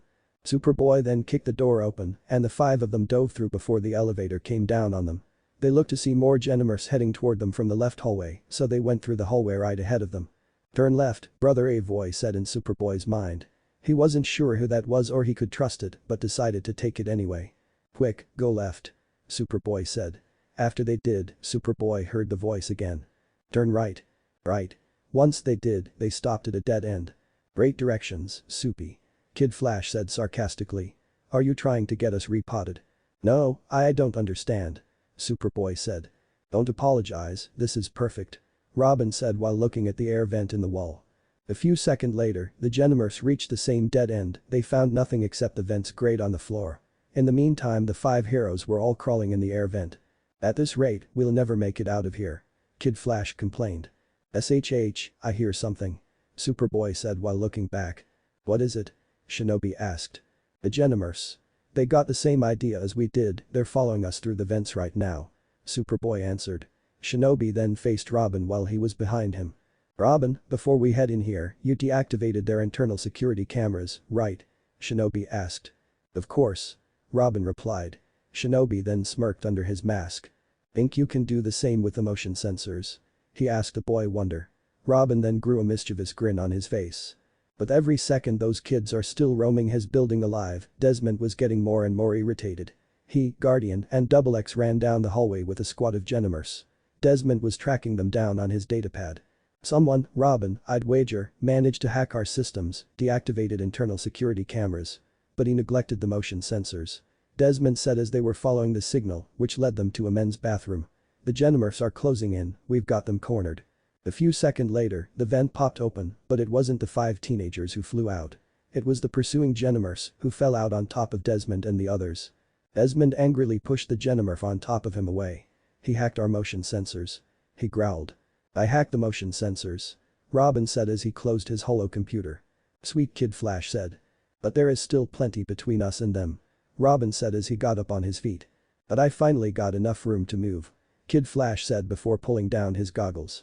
Kid Flash then ran up the stair at high speed, already making up to the 6th floor, before a bunch of Genomers stood in his way. Kid Flash then just rammed right through them, while the others followed him. More behind us. Robin said. The Genomers followed behind them, but Shinobi blew them away with a wind style. Breakthrough, knocking them into the wall. Then Superboy slammed his foot on the stairs, causing it to fall, so the Genomers couldn't follow them. Then the two ran towards the others. Inside of the high-speed elevator was Desmond and his group, hoping to make to the top floor before they do. We can cut them off on sub-level 1. Guardian said. We'd better, or the board will have our heads. Desmond said, then placed his hand on his head. My head. Without warning, Desmond hit the emergency stop on sub-level 2. I need to get something from Project Blockbuster, just in case, he said. I'll meet you all at sub-level 1. As Kid Flash was about to head to the door first on sub-level 1, they suddenly closed on him. He tried to stop, but he ended up slamming right into it and fell back with a groan. The others then showed up when that happened. Ouch, that had to hurt. Shinobi commented. No kidding. Kid Flash said while rubbing his head. Not only that, we're now cut off from the street. The Qualid and Superboy both tried to pry the door open, but it was too thick and they're barely making it budge. While Robin thought about hacking the door, Shinobi was going to charge up another Rasengan, but his concentration was broken when he saw more Genomers heading their way. If I blast the door with my Rasengan, they'll just follow us outside. Shinobi growled. So we'll just find a different way to escape then. Robin said while turning his holo computer off. He then kicked open a side door. This way. Once they entered the room, Guardian, Double X, and several Genomers confronted them. Shinobi took out his blades, as a Qualid took out his water bearers, while the Superboy, Kid Flash, and Robin got into a fighting stance. Now what? Kid Flash asked. We have nowhere to go on both sides. Shinobi said while putting his chakra into his blade, and they stared to glow blue. We'll have to fight them here. Just as a fight was about to begin, the Genome's horns glowed into Qualid, Kid Flash, and Robin passed out from the telepathic attack. Superboy was affected but didn't pass out, but only brought down to his knees, so he couldn't fight back. As for Shinobi, he could feel their presence coming into his mind, but luckily for him, Kurama was able to fight them back. "Kurama, you feel them coming in?" Shinobi asked. "Yeah, their telepathy is strong, but not strong enough to penetrate me," Kurama said.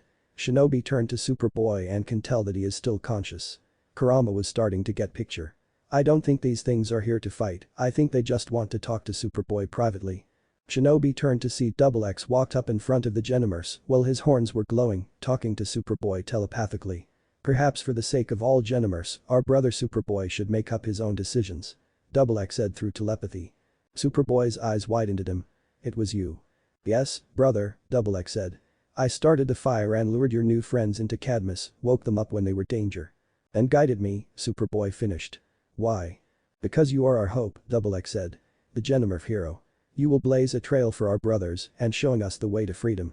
Guardian, who was incapacitated by the genome on his shoulder, shook his head when the little creature jumped off his shoulder. "What's going on?" Guardian said weakly. "Well, brother, what is your choice?" XX asked. Superboy glanced at Shinobi and the other heroes. They'd risked their lives to save him, treated him like an actual person than a weapon. He knew right away whose side he should be on. "I choose freedom," Superboy said. XX nodded and freed the others from his mental grip.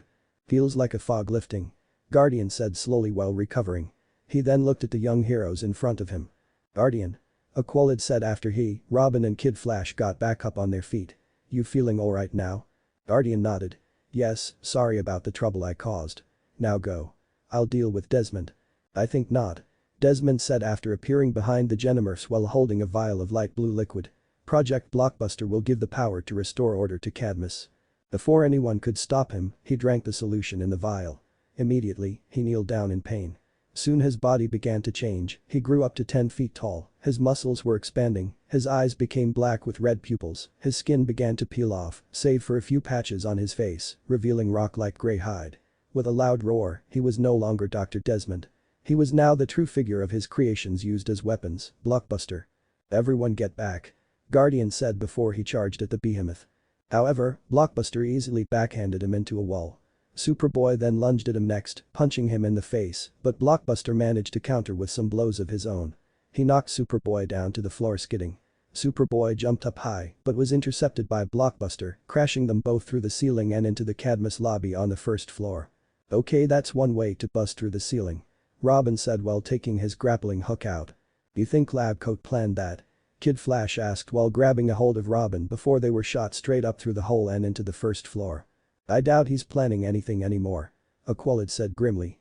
Aqualid then jumped high through the hole meeting up with others. When they reached the fight, Superboy was still duking it out with Blockbuster. The monster then grabbed the Kryptonian's leg and hurled him at Aqualid. As he charged at them, Shinobi then appeared in a yellow flash, then slammed a Rasengan at his stomach, hurling right into a wall. Kid Flash then walked up to him at awe. "Whoa, did you just teleport here?" he asked. "In a way, yes. Dude, that is so cool." "No time for celebrating just yet, look," Robin said and pointed at Blockbuster. The monster got back up and let out another roar. The 5 heroes looked at each other, nodded, and they all charged at the monster when he came right at them. Kid Flash ran ahead first and slid in between and behind Blockbuster's legs, getting behind him. The monster turned in front of him and saw Superboy and Aqualid came in and landed a punch on him. Unbalanced, he stumbled back, only to trip and fall over a crouching Kid Flash. "Learned that one in kindergarten," Kid Flash said smugly. Robin jumped up high and threw some batarangs at him, but was swatted away like flies. Superboy then came in from behind, but he was grabbed by Blockbuster and pushed against a column. Superboy tried to beat him back, but too hard he affected the monster. Then Shinobi blasted him with a wave of chakra from his glowing chakra blade. Beast Wave Palm. The attack hit the monster, pushing him few feet back away from Superboy. Shinobi the came with his chakra blades with the flying swallow jutsu, but Blockbuster was quick enough to grab him and throw him into Lobby's desk. Blockbuster was about to continue his attack on Superboy, but Aqualid used his water bearers to create whips and grabbed one of his arms. He then reeled himself in at the monster and was about to him with water materialized mace, but Blockbuster managed to catch him and tossed him aside. Kid Flash then rushed in at him, but he was caught and thrown at Aqualid after the latter tried to attack Blockbuster from behind. Blockbuster then pinned Aqualid at a column and began punching him viciously, while Aqualid put up a shield with water bearers to protect himself from the blows. "Of course," Robin said while he observed the fight. He noticed when Blockbuster shakes the building when he pounded anywhere near the column. He then began typing on his holocomputer and viewed a holographic version of the room they're in.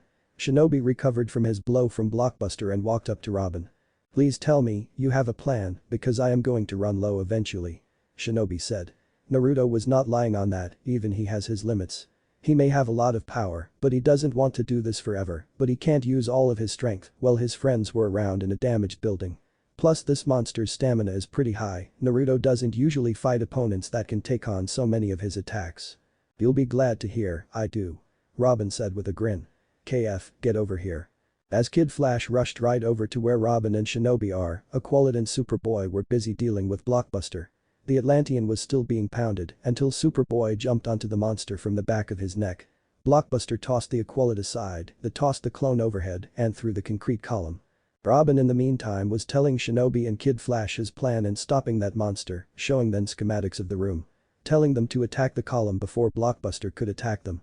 "Got it?" Robin asked. "Got it," Kid Flash said before speeding up to Blockbuster. The monster grabbed Superboy high and was about to slam him to the ground until Kid Flash came in and gave him a punch in the face at high speed. The remaining part of the beast skin from his face was sticking on his glove. "Got your nose," Kid Flash taunted. The monster then ignored Superboy and went after the speedster instead. He tried to attack him, but Kid Flash was way too fast for him. This was giving Aqualid and Superboy enough time to catch their breath. "Superboy." "Aqualid," Robin called out while Kid Flash continued being a distraction. "Come and get me, you incredible bulk." Kid Flash taunted while evading another strike from Blockbuster, destroying another column. Robin then pointed at the remaining pillars. This one, and that one." The three of them did as Robin told them to do, taking down the pillars. Superboy used his fists to destroy one, Shinobi used his Rasengan to blast it apart, and Aqualid used a water-materialized mace. Once they did that, Robin deployed several explosive discs at the top of the columns. Robin then drew a large X on the floor, Aqualid then carried his water onto the floor over the X, and Kid Flash drew the water to Blockbuster using his speed when he came to a stop. Shinobi and Superboy jumped high over Blockbuster and each gave him a kick on the shoulders, knocking him down. Shinobi then created 4 shadow clones to hold him down on the floor. Finally Aqualid tattoos glowed and gave the monster an electric shock, stunning him. "Move," Robin said to his teammates as his explosives were about to go off. When they did, they destroyed the top of the columns, bring the entire ceiling on top of him. Before the ceiling could collapse on them, Shinobi concentrated his wind chakra into his tri-prong through the door and it stuck to the wall of the building in front of Cadmus. After that Shinobi created 4 shadow clones, then each of them grabbed onto one each of his friends and he teleported them to where his kunai was outside before the building collapsed on them. They managed to get out of it, but Robin and Kid Flash's costumes were torn a bit and so was Superboy's solar suit. Shinobi then turned to Robin while panting a bit to catch his breath. "Robin, that was one of the craziest, reckless and most dangerous stunt I have ever seen. I'm impressed," he said with a smirk on his face with his eyes looking amused. Robin grinned. "We did it," Aqualid said while panting himself. "Was there ever any doubt?" Robin said smugly. He and Kid Flash high-fived but winced in pain and holding their ribs. Superboy then looked up into the sky and see the full moon, his eyes widened. Kid Flash followed his gaze and gestured upward. "See? The moon." Superboy smiled happily seeing the moon, not an implanted memory, for the first time in his life. Shinobi then walked up to him and rested his hand on his shoulder. "Better than an implanted memory?" he asked. Superboy nodded in response. "Way much better," he replied. As he looked up at the moon, he saw something, or someone, flying towards them. His eyes went wide in awe when he saw a man wearing a blue bodysuit with red boots, gold belt and red cape. On his chest was a triangular shield with a red S on it. "Oh, and Superman," Kid Flash said. "Can we keep our promises, or what?" Superman did not came alone. With were the other members of the Justice League, Batman, Aquaman, The Flash, Green Arrow, Black Canary, Red Tornado, Martian Manhunter, Captain Marvel, Green Lantern, Hal Jordan and John Stewart, Captain Atom, Hawkman, Hawkwoman, Wonder Woman, and Zatara. They were all staring at the 5 young heroes without saying a word. Superboy walked up halfway between the groups looking right at Superman. He lifted the store part of his suit, revealing the S-shield symbol to him. Superman's eyes widened and didn't know what to say. "Is that what I think it is?" Batman asked calmly. "Not it," Shinobi corrected him. "I am Superboy, Superman's clone," he said proudly. This got the other League members sharing glances at each other. Batman then walked up next to Superman and gave the 5 of them one of his hard stares. "Start talking." An hour later, after going through the details of what happened tonight, the League began discussing among themselves, no doubt talking what was to be done with the protégés. In the meantime, most of the League, except for Superman, Batman, Aquaman and Flash, were taking Blockbuster to Belle Reve prison. Sorry if I seem a little distant. Superman began. But just give me a little time to process all of this, and I promise the League and I will figure something out for you, and we can talk about all of this. Superboy nodded. I can live with that, Superman. Superman then lay a hand on his clone's shoulder and grew a small smile on his face. And I want to say, welcome aboard. Superboy's eyes widened a bit, then changed to a small smile of his own. Thank you, I am honored, sir. Shinobi was seeing the whole thing and smiled underneath his mask, but lost it when he saw Batman, Aquaman, and Flash walking up to them not looking happy. Cadmus will be investigated, Batman began. All 52 levels, but let's get one thing cleared. You should have called. Flash said. You hacked into Justice League systems, disobeyed orders, and endangered your lives. End results aside, we are not happy, and you will not be doing this again. Batman said with hardened eyes. I am sorry, but we will. Aqualad said. Aqualad, stand down. Aquaman said. I apologizes, my king, but no, Aqualad said. Aquaman arched an eyebrow before his apprentice continued. We did work here today, the work you trained us to do. Together, on our own we forged something powerful, important. If this is about your treatment back at the hall, Flash interjected. The three of you. The five of us, Kid Flash interrupted. And it's not about what happened back at the hall. Robin stepped up looking directly at his mentor. Batman, we are ready to use what you taught us. Robin began. Why bother teaching us if you aren't going to let us use what taught us? Why are letting them tell us what to do? Superboy asked. It's simple. Get on board or get out of the way. If I may point out, I am not officially a member of the League yet, so you have no jurisdiction on me. Naruto began. That aside, I am with them all the way. If there is one thing I learned in being part of a team, is to always stick together. This caused the four heroes with to smile. Even though you guys don't approve of what he did here, we still did a good job in handling it. We have made a difference, and this only the beginning. And you all know well as we do that you can't change out minds. Shinobi said. The five stood shoulder to shoulder staring at the League members. Batman's eyes narrowed. Give me 3 days. Mount Justice, July 8, 2011. Mount Justice was a hollowed-out mountain and was in fact a secret base owned by the Justice League. The cave was filled with advanced technology. Much of it was a lot like the ones the Justice League's true base, the Watchtower. The 5 teens watched as various members of the League brought in equipment and supplies before Batman got their attention. He accepted all of this for a reason, now it's time they know why. They were all in civilian cloths, although Robin had darkened sunglasses over his eyes and Naruto still has his mask on. This cave was the original secret sanctuary of the Justice League, Batman began. We're calling it to service again. Since you 5 are so determined to fight the good fight, you'll do it on League's terms. He then gestured the red robot with a blue cape and a beautiful blonde woman behind him. Red Tornado has volunteered to live here and be your supervisor, Black Canary is in charge of training. I will deploy you on missions. Real missions? Robin asked. Yes, but covert. Batman replied. Fine by me, Naruto said. As a ninja, covert is my forte. Please. Kid Flash snorted. That teleporting thing may help you, but that energy bomb thing and the energy blades totally gives you away. Hey, nobody's perfect. He defended. By the way, you can take that off now. Kid Flash said, gesturing to Shinobi's mask. You're with friends right now. Since we're a team now, I guess there is no use for it. Naruto replied before he took off his mask, showing his face to his new friends. I am Naruto. Naruto Uzumaki. He said with a smile. Very well, Naruto. Aqualad said. When not on duty, my name is Calderum, but my friends call me Calder. When I'm not in costume, I am Wally West. Kid Flash said. He then pointed at Robin. Boy Wonder over there is forbidden in telling his name to anyone, so just call him Robin. Right. Naruto said. Then turned to Batman with a raised eyebrow and looking curious. Tell me, why are you really letting us have our own team? Don't get me wrong, I like this a lot, but it's not every day Batman is generous enough to give a bunch of kids their own team, headquarters and equipment. Because we need a team that could serve as a way of getting us on the inside of what criminals are planning and can stop them from the shadows. Batman said. Basically, you guys are going to serve the League as our team of covert agents and stealth team. Flash explained. While you guys handle the stealth missions, the League will handle to obvious stuff. He then pointed on the lightning bolt logo on his chest.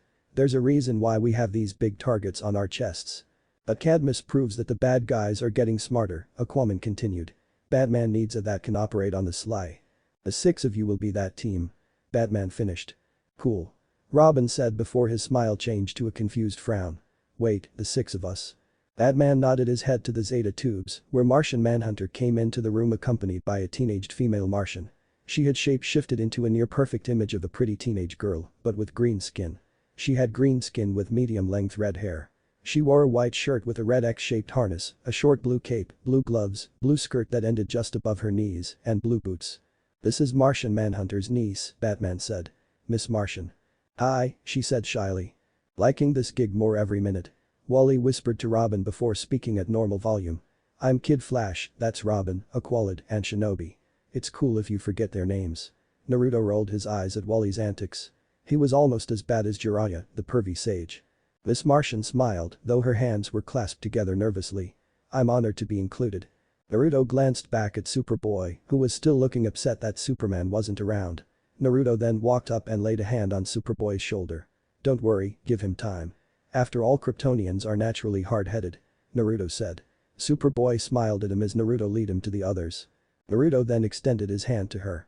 Hi, I'm Shinobi, pleased to meet you. Naruto said. Then gestured to the clone next to him.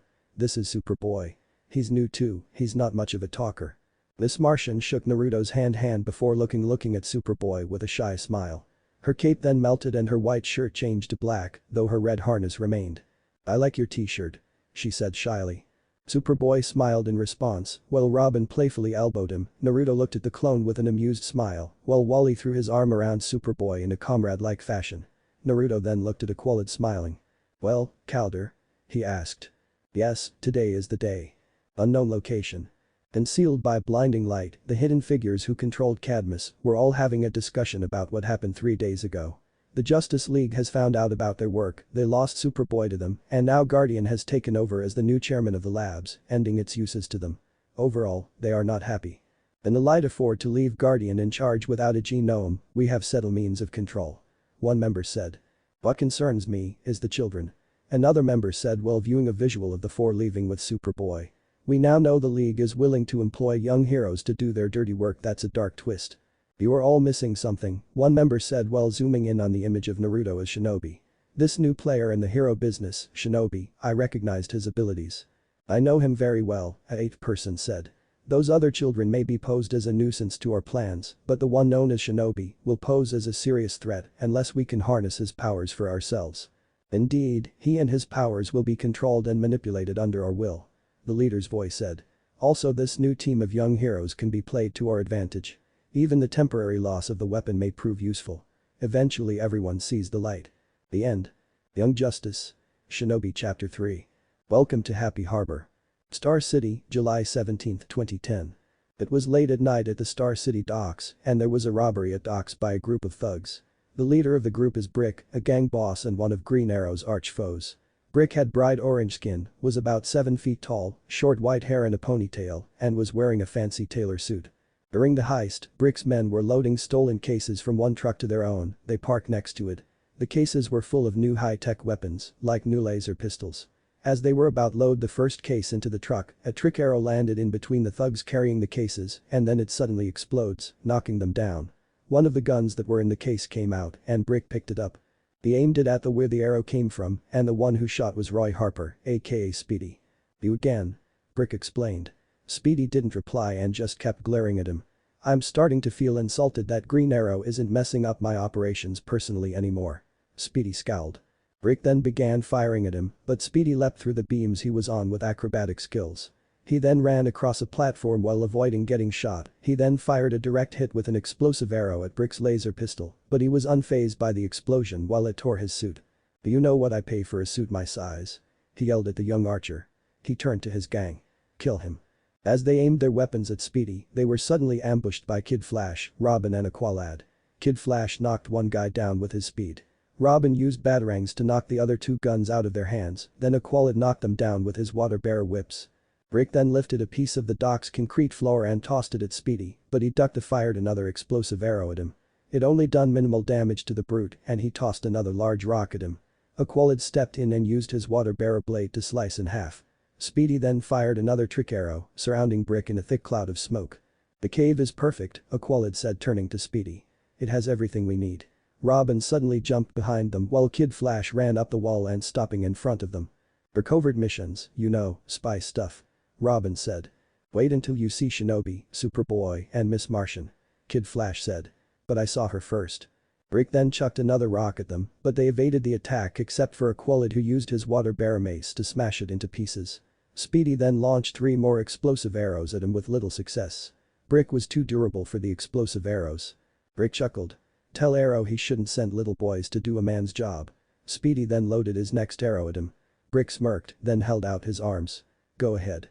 Speedy then launched the arrow at Brick and it managed to hit him. But unlike the other ones, this one didn't explode. Instead, thick red foam began growing out of it in a fast rate. Brick was immobilized by the foam and couldn't break free. High-density polyurethane foam, Kid Flash said after coming up to the archer. Then gave him thumbs up. Nice. Speedy didn't respond and was walking away without saying a word until Robin spoke. So, Speedy, you in? He asked. Pass. He said dryly, causing them to frown. I'm done letting Arrow and the League telling me what to do. I don't need a babysitter or a clubhouse hangout with the other kids. Your Junior Justice League is a joke. Something to keep you busy and in your place. He then began to walk out, leaving the shocked young heroes. I don't want any part of it. July 18, 2010, Mount Justice. Recognized. Shinobi, B06. The Zeta Tube computer said before Naruto came in through the teleporters. Naruto was currently wearing civilian clothes consisting of an orange hoodie, black shirt underneath that can be seen through the torso, blue jeans, and black combat boots. Around his neck was the same red scarf he wears in his hero uniform. Naruto was also carrying a backpack with him. After he came to the League's universe, Naruto stayed at the Tower of Fate to live since he didn't have an identity in their world yet or had enough money to buy his own place. He decided to stay at the Tower of Fate to live and train during his time in the League's world. And since the Tower of Fate was filled with knowledge of this new world, Naruto decided to stay there and learn about this new world until he was ready to live among everyone else.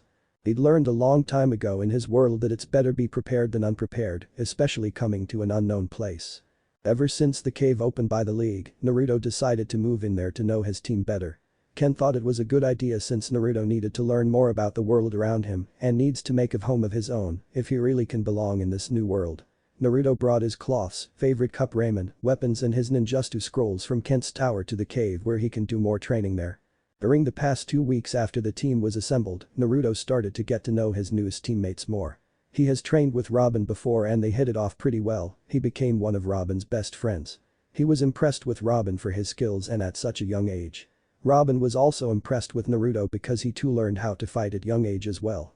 Then there is Kid Flash, Wally West, the two became really good friends too. Naruto saw himself in Wally back when he was back in his world and saw him as a younger brother. Sometimes he can get a little annoyed with his antics, especially how he flirts with girls like Mgan. Wally also has respect with Naruto for his skills and his loyalty to his friends. Naruto is like a big brother to Wally. As for Aqualid, the two were also good friends and Naruto came to respect him for maturity and his loyalty to his friends. He sees Aqualid potential to become their leader. Aqualid has high respect for Naruto, even though they just became friends during their mission at Cadmus, they have great trust in each other. As for Superboy, to the clone, Naruto was like a brother to him. The two get along really well and out of all his teammates, Naruto is in fact the only one Superboy listens to. He learns from Naruto and Naruto helps Superboy becomes more social and hang out with their new team. To Superboy, Naruto is his first friend and his best friend. Then there is the other newest member of the team, Miss Martian.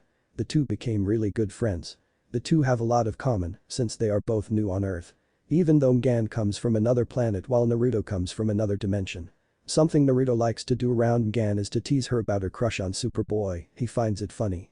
It was pretty obvious to everyone, except for Kid Flash and Superboy himself, that she has a huge crush on the clone. To Naruto, Mgan is like the younger sister he never had. I have to say, I am going to like this. Naruto said. Very roomy here. He observed all round and the place was very big and probably covers up the whole mountain. Shinobi. Miss Martian greeted as she floated over and hugged him. Superboy walked by with a small smile. Miss Martian was currently wearing a red skirt, white blouse, and a red jacket over it. As a Martian, her skin was still green.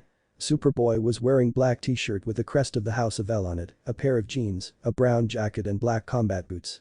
Oh, Miss Martian, Superboy, morning. Naruto greeted back with his own smile. Do you know where the others are? Are right here. Wally said, heading their way with Robin and Aqualid after walking out of the Zeta tubes. Robin was wearing black pants, a black hoodie, a green shirt, black sneakers, and a pair of black sunglasses to hide his identity from anyone who didn't know who he was. Wally wore a long-sleeved yellow shirt, short brown-sleeved jacket, a pair of jeans, and red sneakers. Calder wore a blue long-sleeved jacket that is zipped up, black pants, and unlike the others wearing no shoes. Since Calder is an Atlantean, he doesn't have a secret identity due to his webbed hands and feet. Wally walked up, gave Naruto a high five. "Yo, Naruto, my man, how you've been?" "I've been good," Naruto said.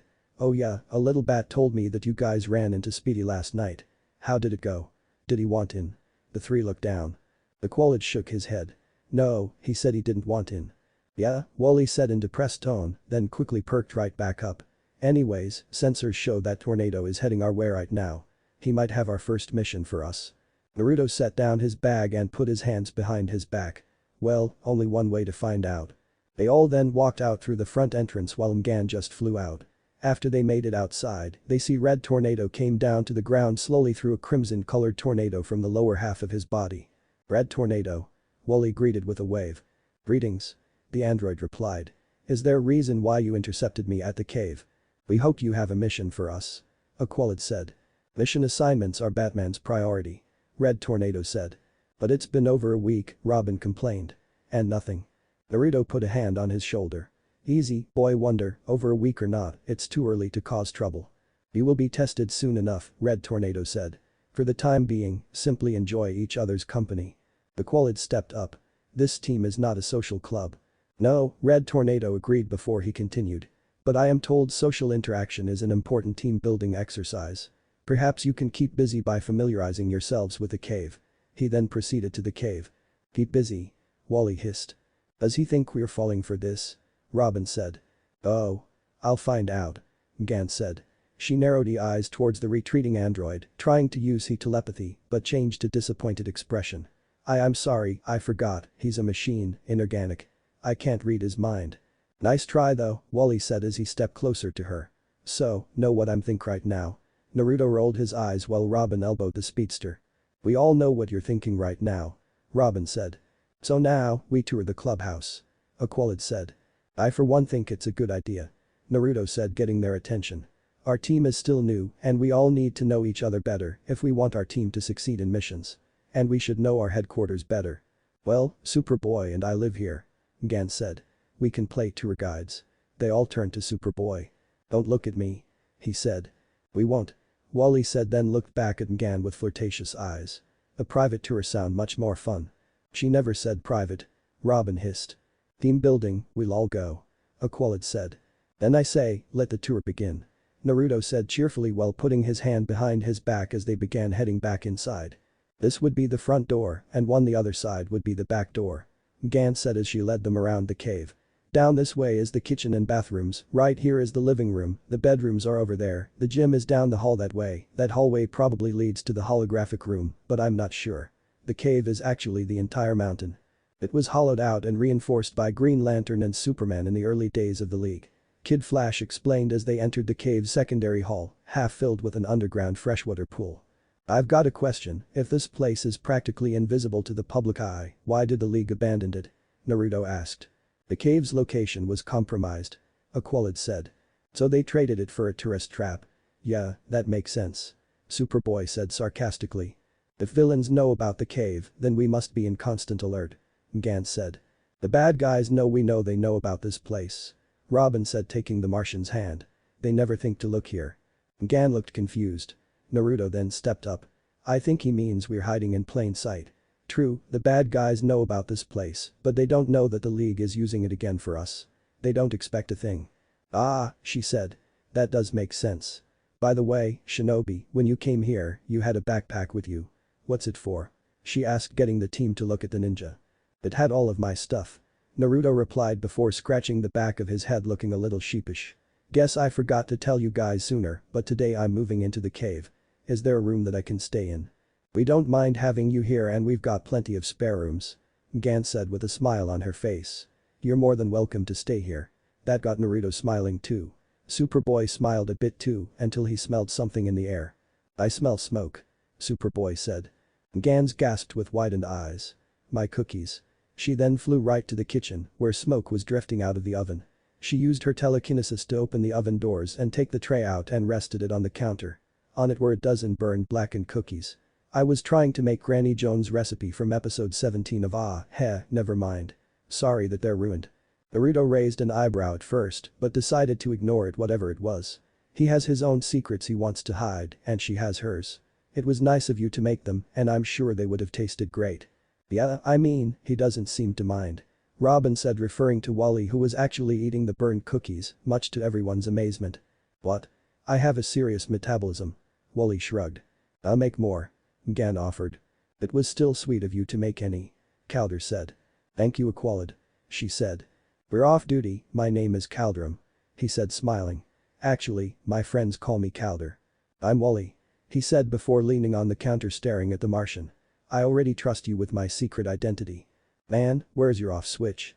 Naruto said to the speedster, causing the others to laugh, except for Wally, who just glared at him. Anyways, most of you know my name. Naruto Uzumaki, but Naruto will do. Also, don't bother with Robin. Naruto gestured to the boy wonder. Batman keeps him from telling anyone, revealing his name. Well, my name isn't a secret, it's Megan Morse. Well, my real name is really Megan Morse, but I'm trying out Megan while doing the whole being on Earth thing and all. She said. Superboy turned and left with a blank expression on his face, feeling jealous that he doesn't have a real name just yet, but he honestly didn't care that much and just shrugged it off. Gan looked at him with sorrowful look. Don't worry, Superboy, Gan gently said, using telepathy, catching the clone by surprise, we'll find your Earth name someday. That out of my head. Superboy yelled at the Martian. They all turned to Gan, and she returned their expressions in confusion. What's wrong? Everyone on Mars communicates telepathically. She said to them mentally, causing the others shifting uncomfortably, hearing her voice in their minds. Gan, stop. Calder said. Things are different on Earth. Here, your powers are an extreme invasion of privacy. And Superboy has a bad experience with telepathy when Cadmus's psychic genomes tried to take control of his mind. Naruto added. Oh, I'm sorry. Gan said sincerely. I didn't know. Just stay out. Superboy said before he stormed out. I will, I'm sorry. She replied, still little depressed, then perked up after she got an idea. Hello, Megan. I know what we can do. Meet me at the hangar. Also, we should get Superboy too, we shouldn't leave him alone in here. I'll go look for him. Naruto said before leaving the room. As he walking down the room to find Superboy, he decided to talk to his tailed beast now that Gan is not in his head anymore. Yo, Kurama, you awake? Kurama yawned. I was napping until now, Kit. What seems to be the problem this time? The problem is that Gan was in my mind and could have seen my memories or your presence in here. Why didn't you block her out? For one reason, I was asleep. Naruto rolled his eyes. Second was because I forgot she was a telepath like Martian Manhunter, I'd figure you didn't need my mental shielding. Now I need it more often now. There is a good chance that she might be able to sense your mind too if she goes into mine again. This my chance to be part of a new team with new friends, and I don't want to blow it because of our little secret about your identity. I see your point. Especially since demons like myself aren't exactly welcomed in this dimension. Kurama nodded. But I'm just telling you, Kit, it will only be a matter of time before I am discovered. Your new teammates aren't idiots, plus you're now living under the same roof with a telepath right now, they'll figure it out eventually. It might be best to tell them when you have the chance. Kurama, I get what you're trying to tell me, but I feel that I should only tell them when the time is right and when I feel that they're ready. He walked into the Superboy's room and found him there. Hey Superboy, Gan wants to show us something at the hangar, something fun. Want to join in? Superboy actually smiled a bit to him and shrugged. Sure, I don't see why not. He then proceeded to walk with Naruto. Superboy can really relax around Naruto, he was the one to get him on the right path and accepted him as regular person. To the Kryptonian clone, Naruto was his first friend and they get along pretty well. They all walk down to the garage and they see a red oval-shaped craft with black lining. It's my Martian bioship. Gan said excitingly. Cute. Not aerodynamic, but cute. Wally said. Naruto didn't admit this often during his time on Earth, but he could agree with the speedster. Gan's ship did not look that impressive. It's at rest, silly. I'll wake it. Gan said before the ship suddenly changed form like the metal changed into liquid. The ship then gained large wings, making it more like an impressive ship. The bioship then levitated up. Turned around and a door morphed from the back and opened an entrance for them.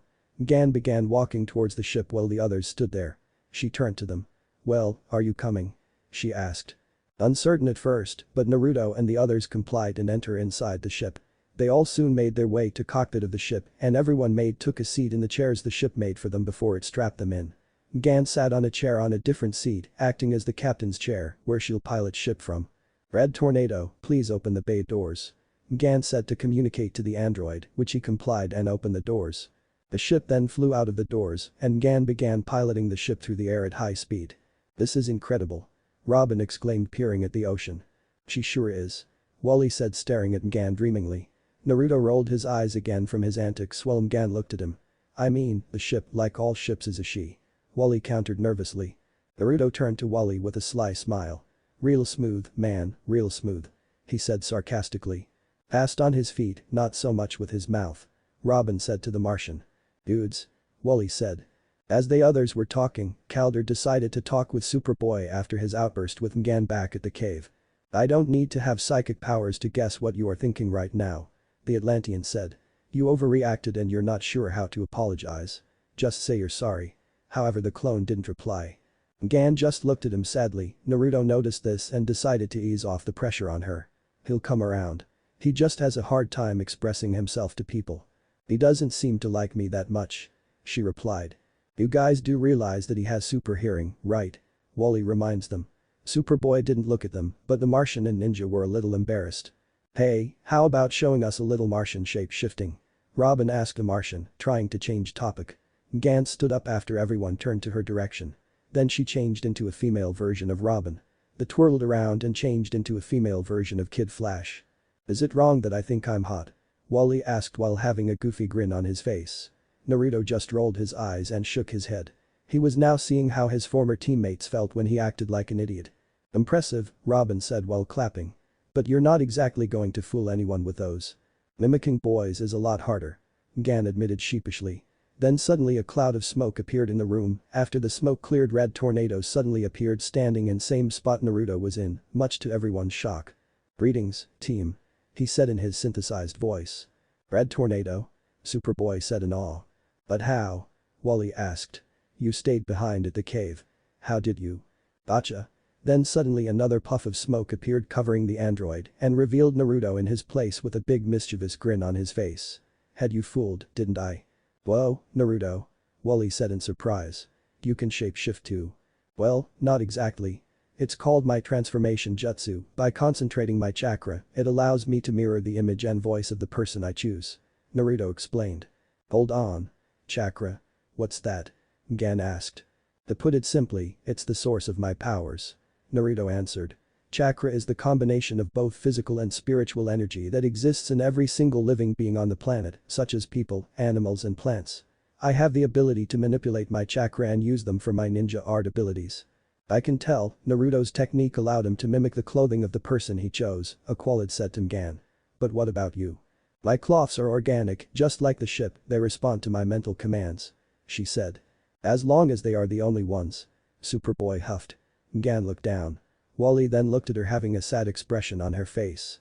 Don't mind him, Cadmus's telepathic lab rats left a bad taste in his brain. She nodded. Wally then turned to Naruto. Say, Naruto, what else can you do with that chakra stuff? Naruto then turned with a sly smile.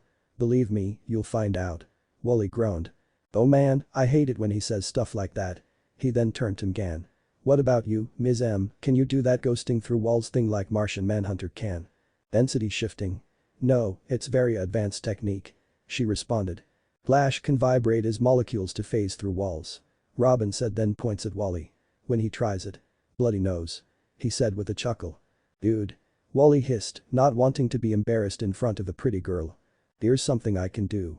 Gan said. Around them, the ship seemed to fade away completely, along with them. Camouflage mode. She said. Red Tornado to Miss Martian. A sudden robotic voice called over a communicator in the ceiling. An emergency alarm has been triggered at the Happy Harbor power plant. I suggest you investigate covertly. I am sending you the coordinates now. Received. Gan said in a new serious tone. Adjusting trajectory.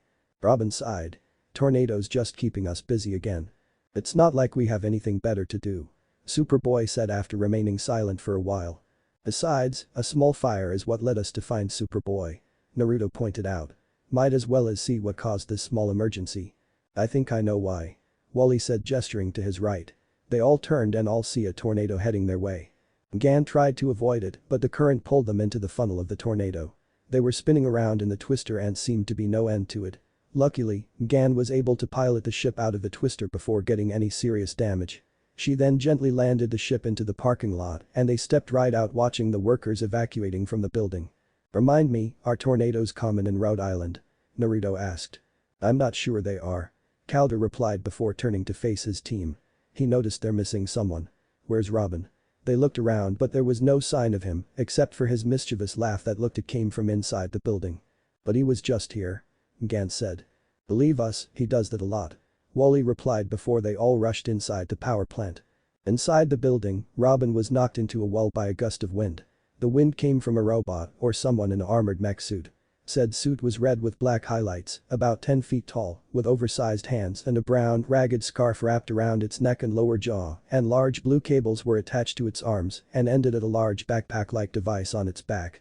The others then entered the building and saw their newest adversary. Superboy came over and helped Robin up. "Who's your new friend?" Superboy asked. "Didn't catch his name, but he plays kind of rough," Robin replied. "I apologizes," said the armored villain in a synthesized voice. "You may address me as Mr. Twister." Superboy then charged at the villain, but Twister created 2 tornadoes that stopped him in his tracks. Then the tornadoes blew the clone right into a wall. The others made their attack next against Twister. Wally rushed with speed and attempted to jump kick him, but Twister easily stopped him with his wind manipulation to stop him in midair and send him flying outside. Naruto used his transformation jutsu to switch to his shinobi outfit and began his attack. He threw Hirishin kunai at the villain, but it was redirected by wind and got stuck on the ceiling. "Okay, not what I was going for," but Naruto said before he quickly teleported to where his kunai. "I think this could work." Calder and Gan tried to attack Twister next, but just like before, he sent flying right into the wall. "I was prepared to be challenged by a superhero, I was not prepared, however, to face children," Twister mocked. "We're not children," Robin said before throwing explosive discs at the armored villain, but Twister used small tornadoes to redirect the blast away before the discs detonate. "Objectively you are," Twister said as he easily flicked one of the explosive discs before it detonated. "And tell us, were you prepared for this?" Naruto asked before piercing him with his 2 kunai blades, however they barely sank deep. "Okay, that is some high-quality battle armor. You'd managed to get the drop on me before my sensors found you. Impressive," Twister said to the ninja. Then he grabbed him off his back and threw him near the others. "But your little toys cannot hurt me." "Maybe that didn't hurt you, but maybe this will," Naruto said as he did a hand sign, causing the explosive tags on Twister's back and Twister to recoiled from the explosion. Robin then threw more explosive discs at him before being blown aside before the explosion, just like before. They then attacked Twister again, but with little success. When Miss Martian used her telekinesis on a machine and surrounded him in a cloud of smoke, Superboy jumped in for an attack, but was blown back by a blast of wind right into the Martian. Calder and Robin then charged at the armored villain next, but he stopped them with small tornadoes he manipulated. It was Naruto's turn next. First he made 6 shadow clones to surround Twister before they jumped in and attack. Twister didn't have enough time to use his wind abilities, so instead, he knocked them away with his armor's enhanced strength. "Your little duplicates are no match for me, boy," Twister said. "They weren't supposed to be, they were just the distraction." "Superboy, fastball," Naruto yelled as he held out his hand. Superboy grabbed it and threw at Mr. Twister. Twister saw this and sent a gust of wind at Naruto, but the ninja took out chakra blades, channeled his chakra to them, and spun him. The wind spun him faster, so he drilled through the wind and right at Twister like a missile. "What?" Twister said as Naruto managed to stab and tackle Twister out of the power plant. Twister skidded on the ground and Naruto landed on top of him with his chakra blade still in the armored villain. Before Naruto could do anything else, Twister grabbed him and got back up with eyes glowing. "You are different. You've proven yourself a greater challenge than the others," Twister said angrily. "No matter, you and your friends are still no match for me." He then tossed Naruto aside and causing him to skid on the ground. Naruto was trying to get up. He looked to see Mr. Twister in front of him, getting ready to kill him with an armored punch. Before he did, Wally rushed in high speed and helped Naruto up before Twister made his move. Wally then rushed up to the ninja after getting back up. "You okay?" Wally asked the ninja. Naruto nodded. "Other than my pride, nothing broken," Naruto replied. "What did he do to our team?" Wally asked. "Embarrassed them largely," Twister said before launching a large tornado at Wally. The latter got caught in the wind and was heading straight for a wall until Mgan caught him in time with her telekinesis and gently lowered him down. "I got you, Wally," she said. "Thanks," he replied. "You again," Twister said. "I would have thought you children would learn your limitations by now." He then turned around to see Naruto throw a kunai at him with some of his wind chakra flow in it. Twister, realizing the danger from his weapon, evaded the attack. Naruto smirked and Hiroshined to where the kunai was flying. Then used Beast Wave Palm at him, doing some little damage to him but still seemed unfazed, then hovered up in the air to gain distance from the young heroes. "Okay, I stand corrected. That is some real high-quality battle armor," Naruto said after his attack failed. "What do you want?" Calder shouted at the armored villain. "Isn't it obvious?" Twister said. "I am waiting for a real hero. Be good little kids and bring out the Justice League. I'm sure they will put up much more of a fight." Calder turned to Mgan. "Read his mind. Fine to see he has a weakness." Though I wasn't supposed to do that," she said. "It's okay when it's the bad guys," Robin said. Mgan nodded, then focused at Twister, eyes glowed, and tried to read his mind. "Except for one problem. Nothing, I'm getting nothing," she said before slapping herself on the forehead and smiling. "Hello Megan. Mr. Twister is Red Tornado in disguise." Everyone stared at her surprised. "Think about it, he's inorganic, an android. And how many androids do you know that can generate tornadoes? Red Tornado sent us here." After saying we tested soon enough, Robin barked. "This is his test. Something to keep us busy." Speedy called it, "We are a joke," Wally said. Naruto had to think about it though, he's not sure that the League would do something like this just to test them before a mission. "Well Kurama, is this really Red Tornado? I know the senjutsu training I learned during my time here gave me sensory ability, but I just can't tell. Is that really Red Tornado, or is he really an imposter?" "To tell you the truth, kid, I'm not sure myself," Kurama said. "True, your sage training has given you sensory ability, but it only works on the organic, as well does my ability to sense an enemy's negative emotions. Red Tornado is a machine. This guy is one too probably. They don't any possess chakra or real emotions. I can't tell if that is the real Red Tornado or not. This game is so over," Wally said as he, Robin, and Calder were walking towards the android. "We know who you are and what you want," Robin called out. "So let's end this," Calder said. "Consider it ended," Twister said in a menacing tone. He then raised his hands in the air, generated 2 tornadoes and hurled them up to the sky, beginning to create a large storm cloud above them. "An impressive show, but we will not indulge you, we will not engage," Calder called out to the android, still believing that this fight is not real. Suddenly, lightning began to form from the clouds behind the villain, surprising the young heroes. Can Red Tornado do that?" Wally asked in confusion. "You think I'm Tornado? Ironic," Twister said before launching a lightning blast at them. The bolt hit the ground, causing an explosion pushing them back. Superboy got back up after getting hit by the blast, then jumped high right at Twister, but the android fired another bolt of lightning at the Kryptonian clone, causing him to fall back to the ground in pain. Then a wind chakra flowed kunai flew in at Twister, but Twister used his wind abilities to slow down its speed and stopping it. Then Naruto Hiroshined to the kunai, then drove it into Twister's armored shoulder. The armored villain then grabbed Naruto with his massive hand, shocked with him electricity, and threw him down to the others. Twister was then moving closer to them with hands crackling electricity, but before he was about to attack, the team then suddenly disappeared in front of his eyes. Little does he know, Mgan placed a bio-ship in between them in camouflage mode to make it look like they disappeared. "Fine then," Twister said before he hovered higher up in the air. "I won't deny that you children have power, but playing hide and seek with you will not help achieve my objectives. So stay concealed. If you confront me again, I will show no mercy," he said with electricity crackling in his hands before he flew off into the city. "What happened?" Wally asked as he sat up. "I put the bioship between us," Mgan explained. Superboy then got up on his feet and punched a large rock in anger. "And that's supposed to make it right," he said walking up to the Martian. "You tricked us into believing Twister was Red Tornado." Naruto stepped in between them. "Calm down, Superboy. She didn't know. It was a rookie mistake." "Well right now, we can't afford to make any more mistakes," Robin said before pointing at the direction Twister went off to. "We have to stop him before he kills someone in the town." "You are pretty inexperienced," Kid Flash said to her looking a bit ashamed.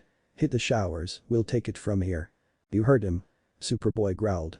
"Go back to the cave and stay out of our way." Then he leapt high right into the direction to the town, while Kid Flash and Robin followed, while the former used his super speed to catch up faster. Naruto turned to see Mgan on her knees and looking down with a heartbroken expression on her face. I was just trying to be part of the team," she said while sounding like she was about to cry. "To be honest, I'm not sure we really have a team," Calder said grimly. He turned to Naruto, the latter nodded before the Atlantean took off. Naruto turned to Mgan, who is still looking sad, before walking up to and tried to help her up on her feet.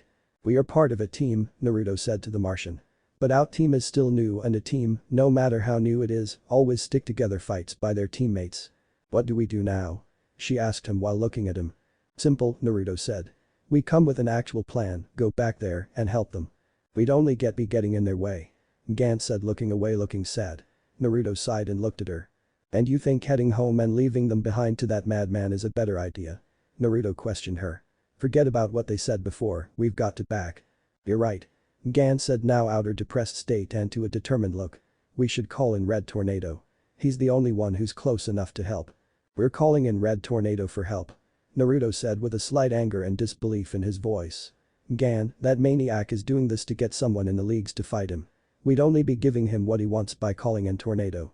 The Martian sighed. "I know, but it wouldn't hurt but to try and ask for help. Maybe he can help us beat him somehow." Naruto thought about it, then nodded to her. "Red Tornado, this is Ms. Martian, do you read me?" The hologram screen of Red Tornado appeared on the windshield of the ship. "Affirmative, Miss Martian, what is it you wish to inform?" "Right now, there is this guy, Mr. Twister, he is wrecking the town and the rest of our team went off to fight him," Naruto quickly explained. "He has the same powers as you do, including being unable to have his mind read. He is attacking innocent people and won't stop until he fights someone in the Justice League. We could really use your help," Mgan said. "If I intervened, it would not be to help," the robot replied. "Still it is an odd coincidence that this Twister shares my elemental abilities and my immunity to telepathy." "What are you trying to tell us?" Naruto asked.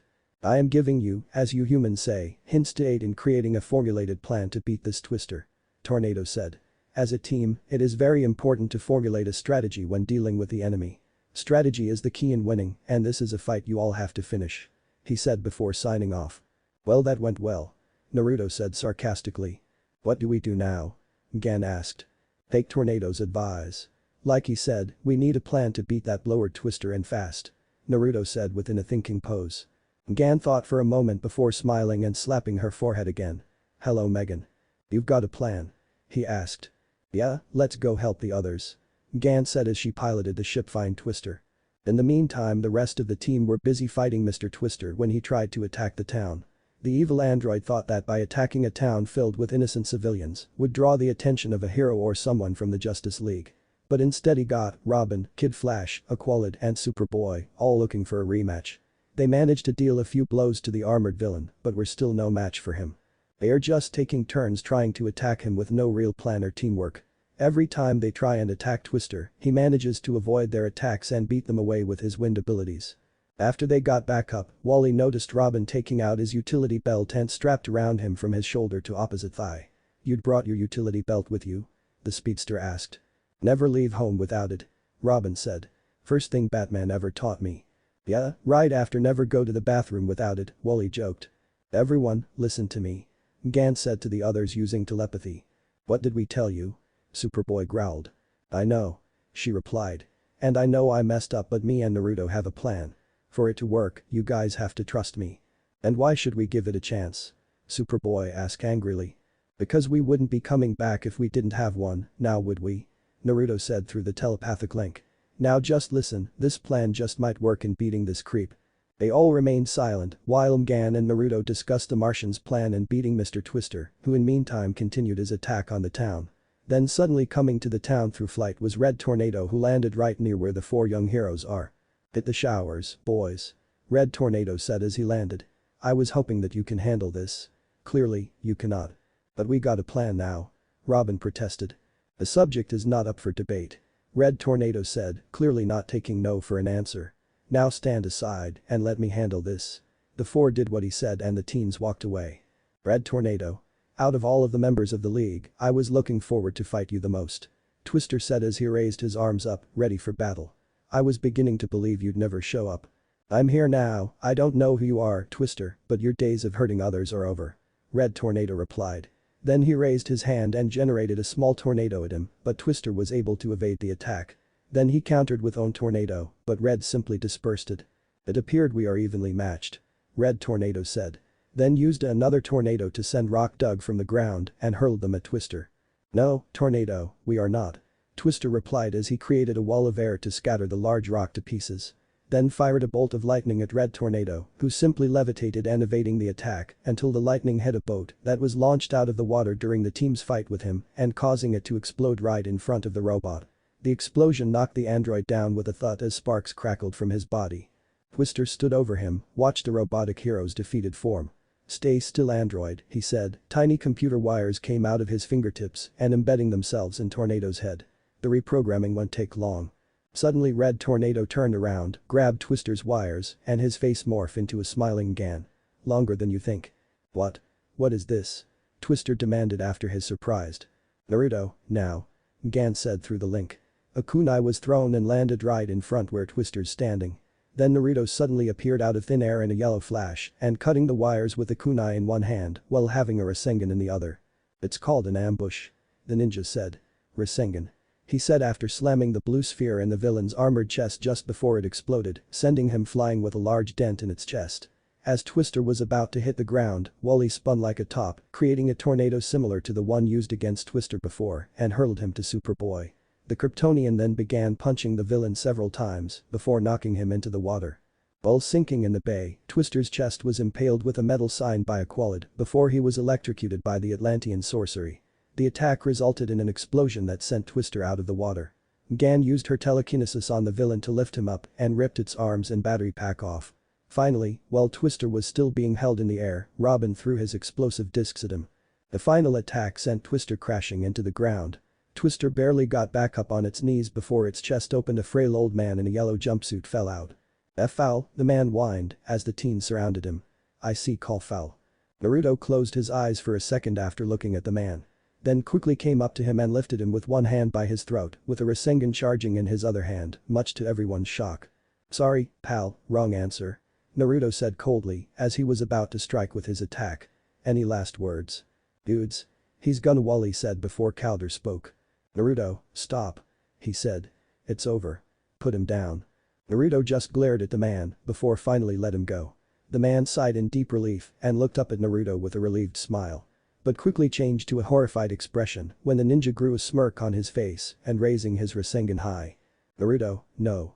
Calder called out with widened eyes before the ninja struck the man with his Rasengan, resulting in an explosion. The others were in deep shock on what they saw. After the smoke cleared, Naruto stepped out, dusting himself off. Afterwards, Wally, Robin, and Superboy walked up to him all looking angry while the former grabbed the ninja by his shirt. "Naruto, are you insane?" Wally yelled. "I don't know how things are done back in your world, but here we don't execute our captives," Robin growled. Gant stepped in and separated Wally and Naruto. "Eyes, it's okay. Look," she said, point at the man after the cloud of dust vanished, revealing the remains of a robot. "That's why I couldn't read his mind. And I think Naruto knew he was a machine too." "But how did you find out?" Wally asked Naruto. "I know beautiful here can read minds," pointing at Gan. "But how did you know?" "Remember when I talked about chakra?" Naruto asked. The others nodded. "Well, I received training from my world that gives me the ability to sense it in people and other organic life, sort of a sensory ability. This guy was a machine and machines don't have chakra for me to sense," he explained. "I guess that makes sense," Wally said. He then walked up to the robot's remains and picked up one its robot eyes. "Cool, souvenir." Superboy and Calder walked up to the two while the latter rested his hand on the Martian's shoulder. "We should have more faith in you too," the Atlantean said while Superboy just smiled at them and they smiled back. "Yeah. And you sure knew how to end this mission with a bang, Naruto," Wally joked while resting his arm on the ninja's shoulder. "Get it? Bang." Naruto just smacked him on the back of his head and stared at him dryly. "Ow. Seriously, where's your off switch?" he said, causing Gan to giggle while the others to snicker a bit. "Ignore him," Robin said. "I for one am glad that you two are on our side." "Thanks, me too," Gan replied. Naruto smiled in response. Unknown location. Unknown to the team, they were being observed by the robot's only functioning good eye by a man who looked exactly like the robot in the Mr. Twister armor and a man with black and gray hair and in a lab coat. "Now Brahm, aren't you relieved I didn't let you wear the armor?" the man in the lab coat said. "Extremely, Professor," Brahm replied. "You're not upset that the armor has been defeated and captured?" "No," the man known as Tio Moore replied. I am convinced that our tracking program was operational and that the real red tornado was somewhere in the area. Besides, that science advances in fits and starts. Even failure can instructive, and I say we learned quite a lot today. After Mr. Twister was defeated, the team brought the remains of the robot and the armor back to the cave. The remains were laid out on a table being analyzed by Red Tornado. "This is very disturbing," Red Tornado said after examining the robot and the armor. "Apparently whoever sent this have built the armor to my design and equipped with way to override my programming. It was clearly created and sent to sabotage or destroy you," Calder said. "Agreed," the android replied. "Is that why you wouldn't help us?" Gan asked. "No," Red Tornado said. "It was your battle. I do not believe it is my role to solve your problems for you, nor is it your role to solve mine. But if you're in danger," Naruto said, "then consider this matter closed." Red Tornado interrupted before walking down the hallway. "Batman, Aquaman, and Flash, they would have jumped right in to fix things," Wally said while watching the android walking away. "Yes, if we're gonna have a babysitter, a heartless machine is exactly what we need," Robin said sarcastically. "Dude," Wally hissed. "Harsh. And inaccurate," Red Tornado said, turning to face the teens. "I do have a heart. Carbon steel alloy. I also have excellent hearing." "Right, sorry," Robin said, a little embarrassed. "I'll try and be more accurate. And more respectful," Aqualad said. "Speedy was so wrong," Wally said. "Agreed. This team just might work out after all," Calder said as he and Robin followed Wally to the Zeta tubes, but Superboy turned to Mgan before he head to his room. About before he said to the Martian having trouble looking at her. "I'm sorry." Hearing that made Mgan smile after watching him head to his room. Afterward she head to her room too, but with a big smile on her face that won't go away. Naruto also saw that too and smiled both in relief and amusement. He had been dense when it comes to love, but he tell that the Martian is crushing on Connor big time. "Well, Kurama got off to a rough start, but this new team is going to work out after all, huh?" he said to Kurama. Kurama smiled and chuckled a bit before he spoke. "Yeah. I must admit, maybe a little rough around the edges, but these kids, with you by their side, could become the next generations of the world's greatest heroes." Naruto smiled at that idea. "You know what, Furball, I think I can agree with you on that. But big question is, who is going to lead us?" The end. Chapter 4. Drop Zone. Santa Prisca, June 19, 2010, 0:43 a.m. Santa Prisca is a small island near the Caribbean Sea and has a very infamous reputation since it is a remote place for illegal drug deals. In the remote jungle of the island was a factory that was also built as laboratory and fortress. In the laboratory, chemicals were bubbling and churned, ready to be mixed and finished. In other rooms, had crates of the finished crates, ready to be shipped to buyers.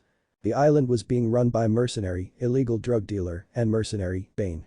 Bane is a man with a black luchador mask with a white face up front, black tank top, grey pants, and black boots. Bane had been using the island and the factory as his base of operations to deal his business for many years, with being caught by the Justice League. Bane is an intelligent and accomplished fighter and has his own private army. It was a shock to him when his island was overrun and taken over by someone else. Bane's factory has been taken over by a small army with state-of-the-art weapons in red hoods and black masks. These people are the Cult of Cobra, a feared South American terrorist group who were more than capable to take over Bane's factory and take down his men. Most of Bane's men were captured, but he still had few good men with him in hopes of getting his factory back. However, his last attack failed and he and his men were captured by the cult. He and his men were escorted by the cult with all of Bane's men had their hands up except for Bane himself. One of cult members approached him in order to speak to Bane. "Our sublime master proclaims that he will depart this facility," the cultist said in Spanish. "If one of you defeats his champion, Mammoth, in single combat." Bane moved his men aside as he stepped forward and followed the man without a word, accepting the challenge. He entered a large empty arena, serving as the arena. "Just make it interesting," Bane said in Spanish. As he entered the arena, another door opened on the other side, and Bane's eyes narrowed as he sees a scrawny young man as his opponent. This is Mammoth, this is his opponent to fight. Bane feels slightly insulted that this was the best that Cobra could offer him as an opponent. The man looked like he couldn't reach up Bane's chest. To the masked man himself, Bane believed he isn't worth the dust on his boots as an opponent. Even if he had it with him, he wouldn't bother needing his venom injector for this fight.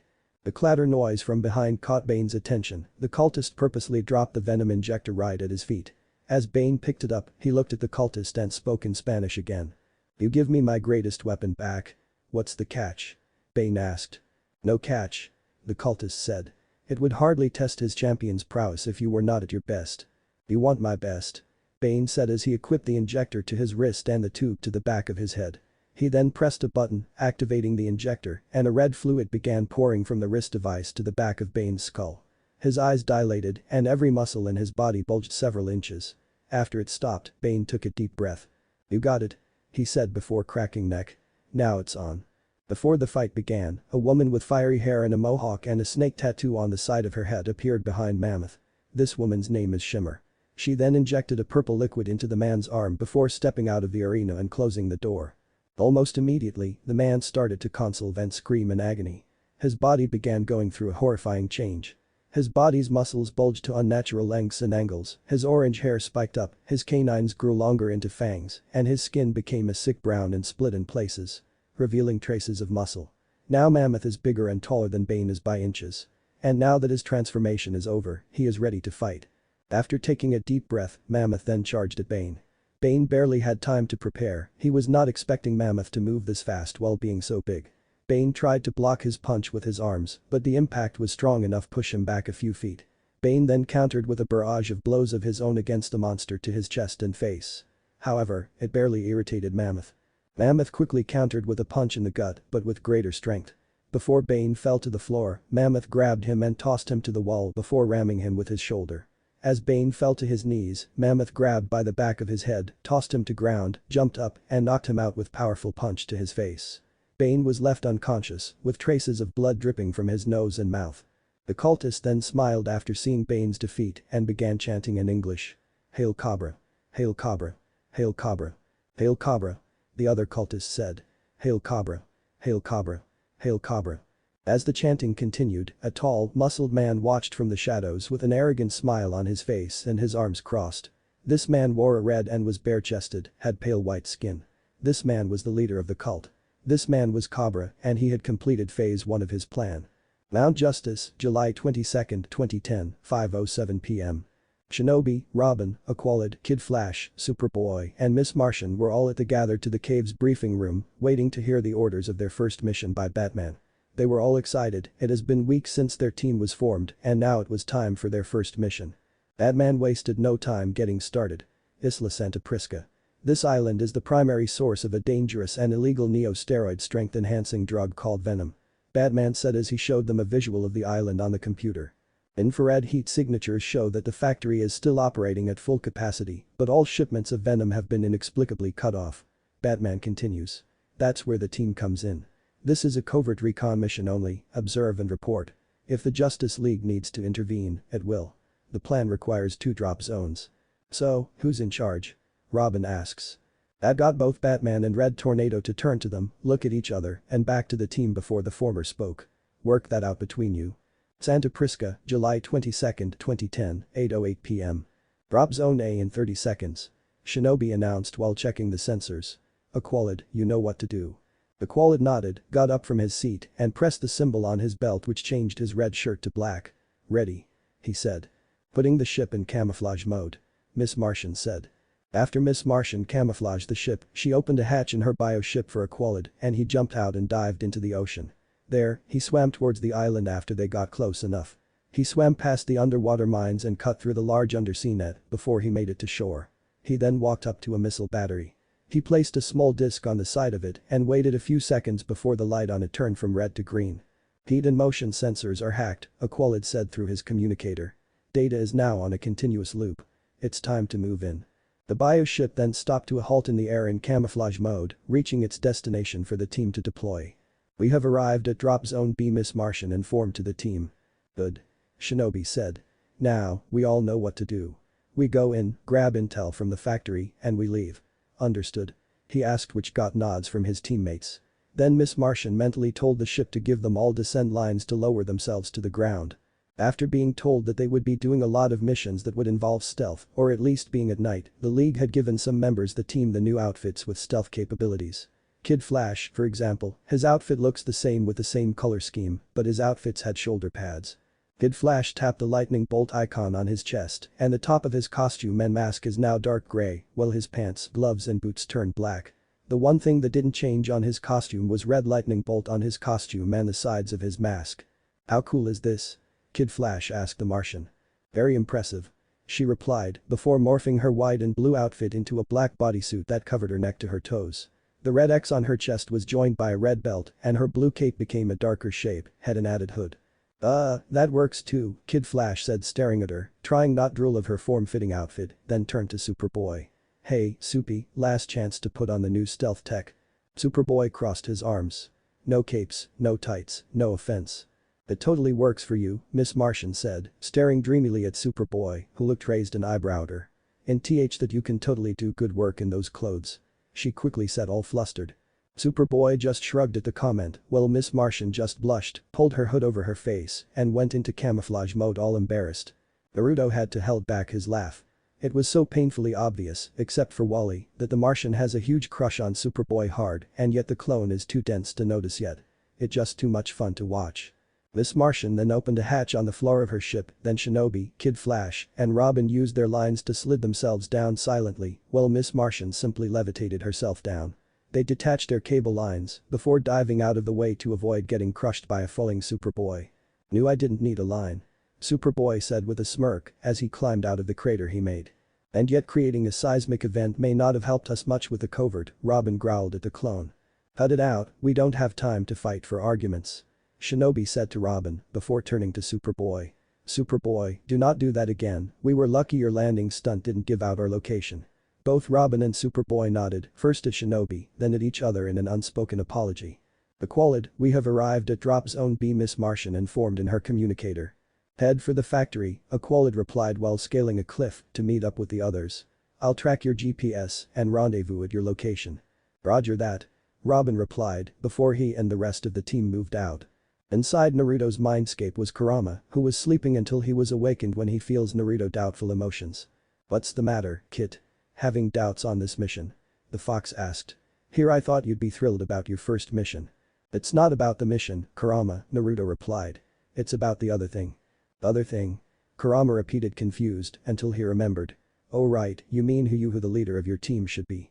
Personally, Kit, I think you should take up that position. I appreciate that, Kurama, Naruto said with a small smile. But I don't think the leader of this team should be me. Well, why not you? Kurama said back. Out of all the members of your team, you have the most experience, the most training, and you're by far the most powerful member. Power doesn't determine everything on who becomes the leader. Naruto said. Things work differently here than they do in the ninja world.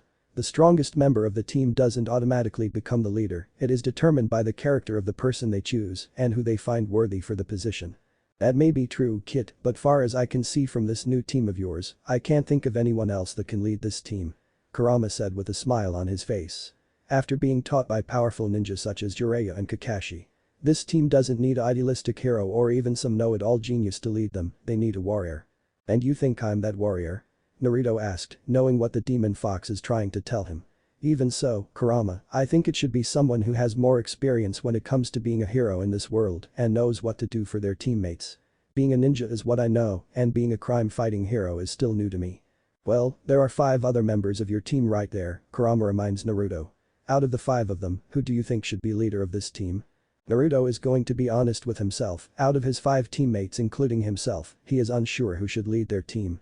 Far as he has seen from his new team, he have managed to figure out their good qualities and their flaws and was able to determine who are preferable enough to be leaders of the team. One of those people on his team would be Robin. Even though he is technically the youngest of the group, he has the most experience of their team when it comes to being heroes. Robin has been trained by Batman and has been his protege for 4 years. Back on the ship, he saw Robin with a confident smile, meaning he believes he will lead the team. Robin is the protege of Batman, a born leader. But the only problem with Robin is his disappearing acts and expects his team to follow him without giving any orders. Naruto also had thoughts about the others as leader, there were some who may not be the right choice to lead the team. Kid Flash, he was smart but he was also impulsive. Kid Flash normally goes off running towards the first thing on his mind whenever there's danger and never has a second thought before it's too late. Superboy was strong but just too hot-headed to be leader. Even if he wanted to be in charge, which he doesn't, his plans would just be a frontal assault against the enemy and not a real plan. Miss Martian was too timid for the most part and as well as fairly naive.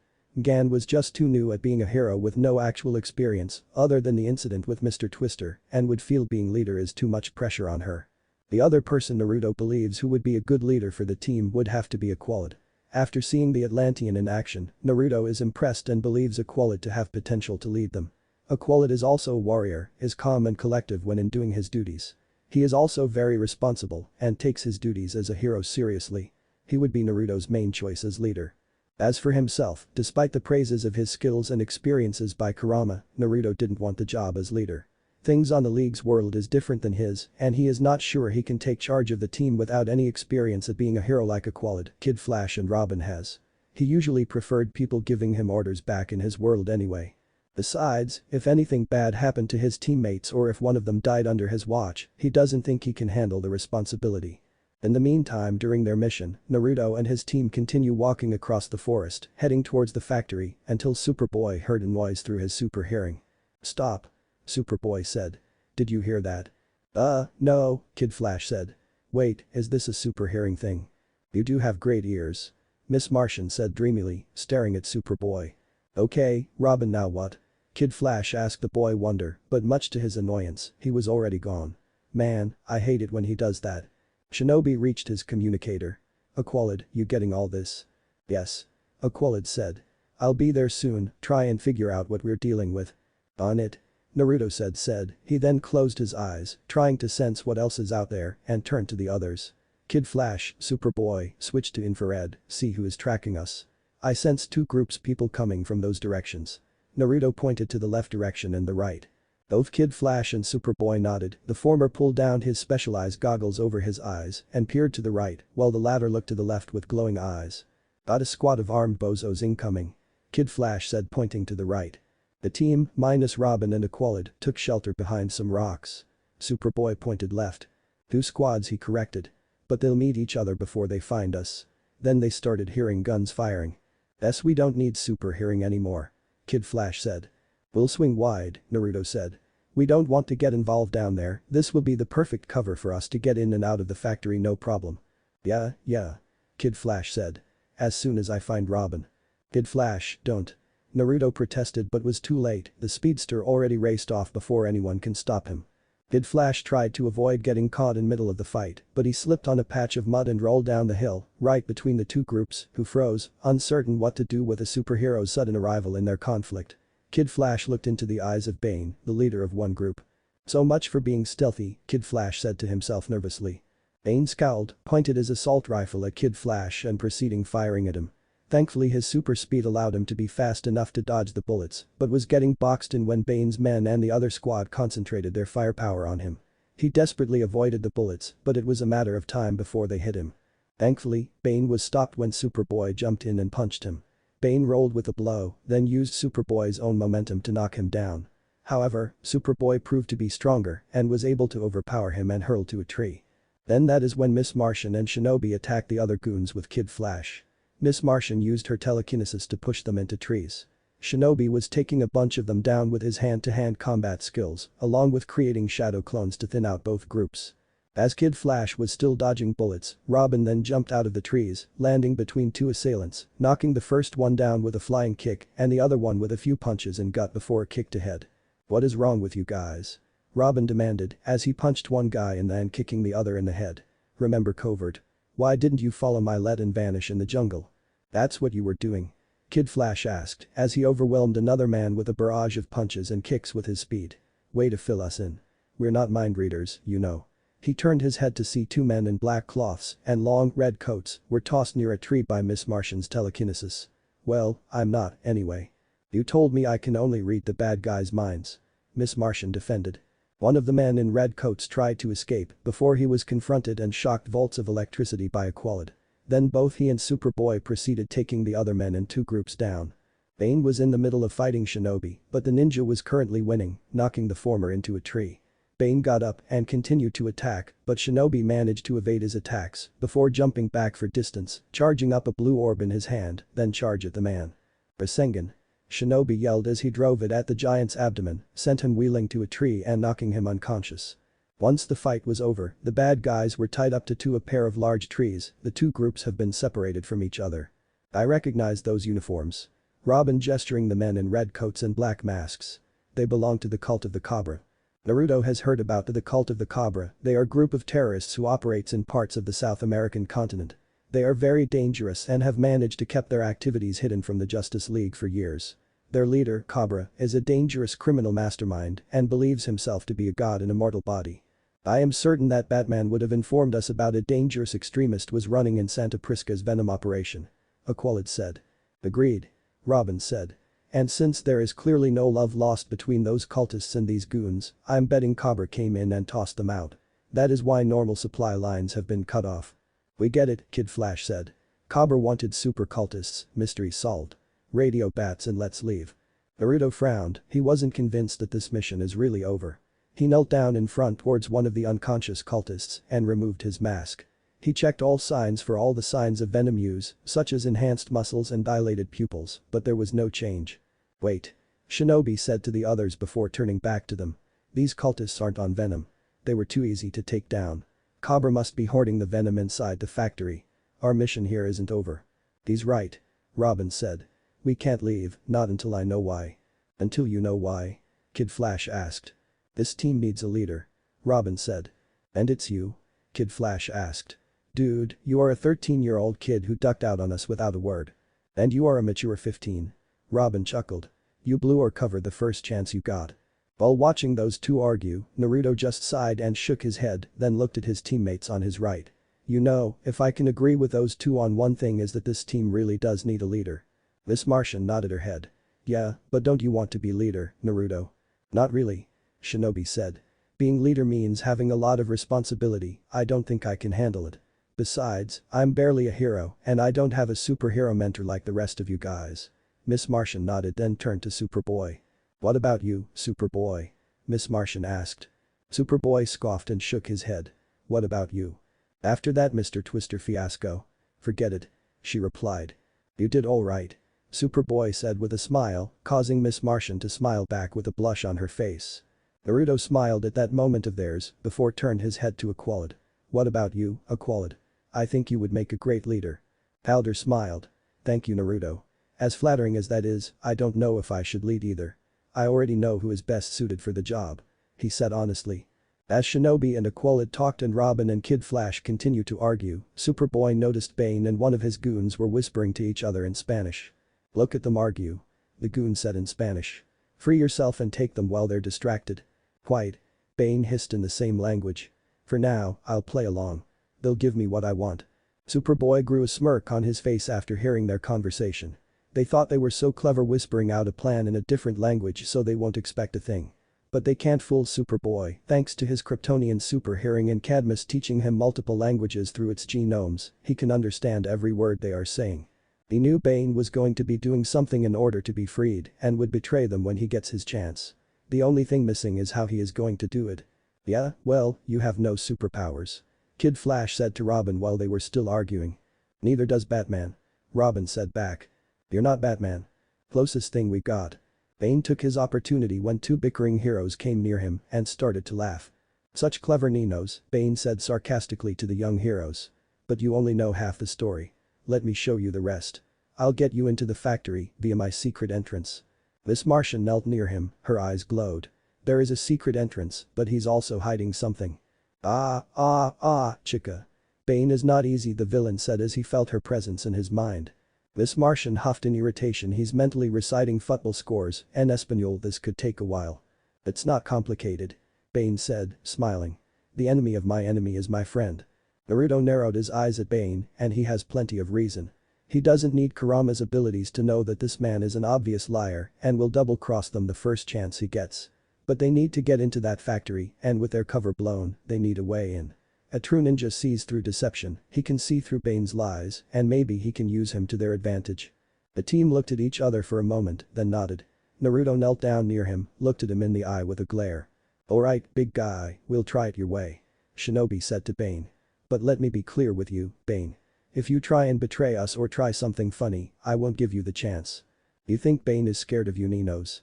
Bane said with his smirk still on his face. But you have made it clear how serious you are willing to take this.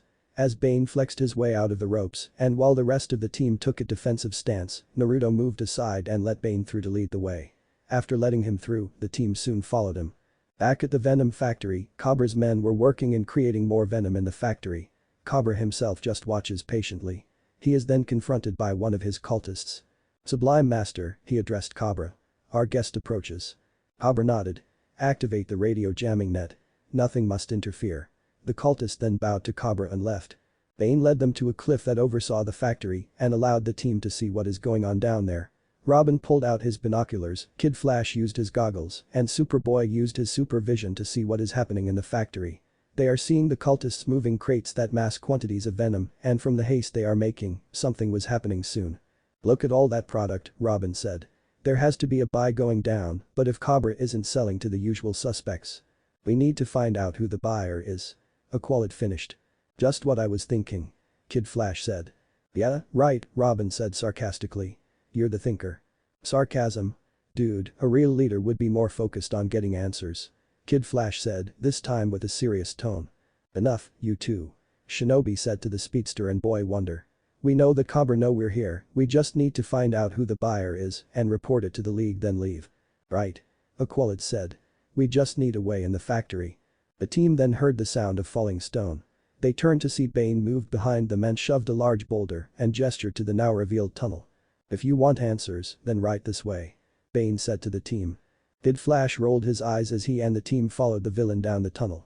"Great, now El Luchador is our leader now." Naruto just slapped him on the head. "Ow. Drop it. Let's just move," Shinobi said. The team followed Bane down the tunnel and after several minutes walking down the tunnel, they were led to a large door which he opened by punching in the password code. They find themselves inside an empty section of the factory, though the sound items being moved could be heard nearby.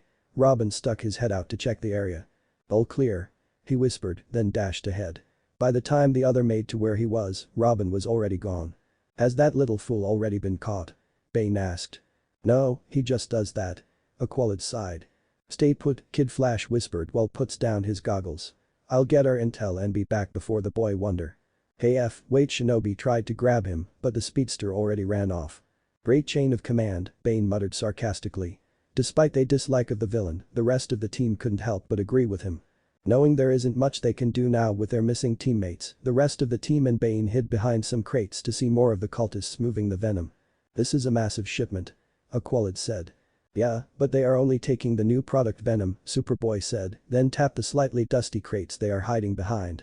"They aren't touching this venom." "Maybe freshness counts," Miss Martian offered. "More like improvements," Shinobi said, which got the others to look at him. "I mean, they wouldn't be touching the new venom and ignore the old product unless they found out a way to improve the original formula."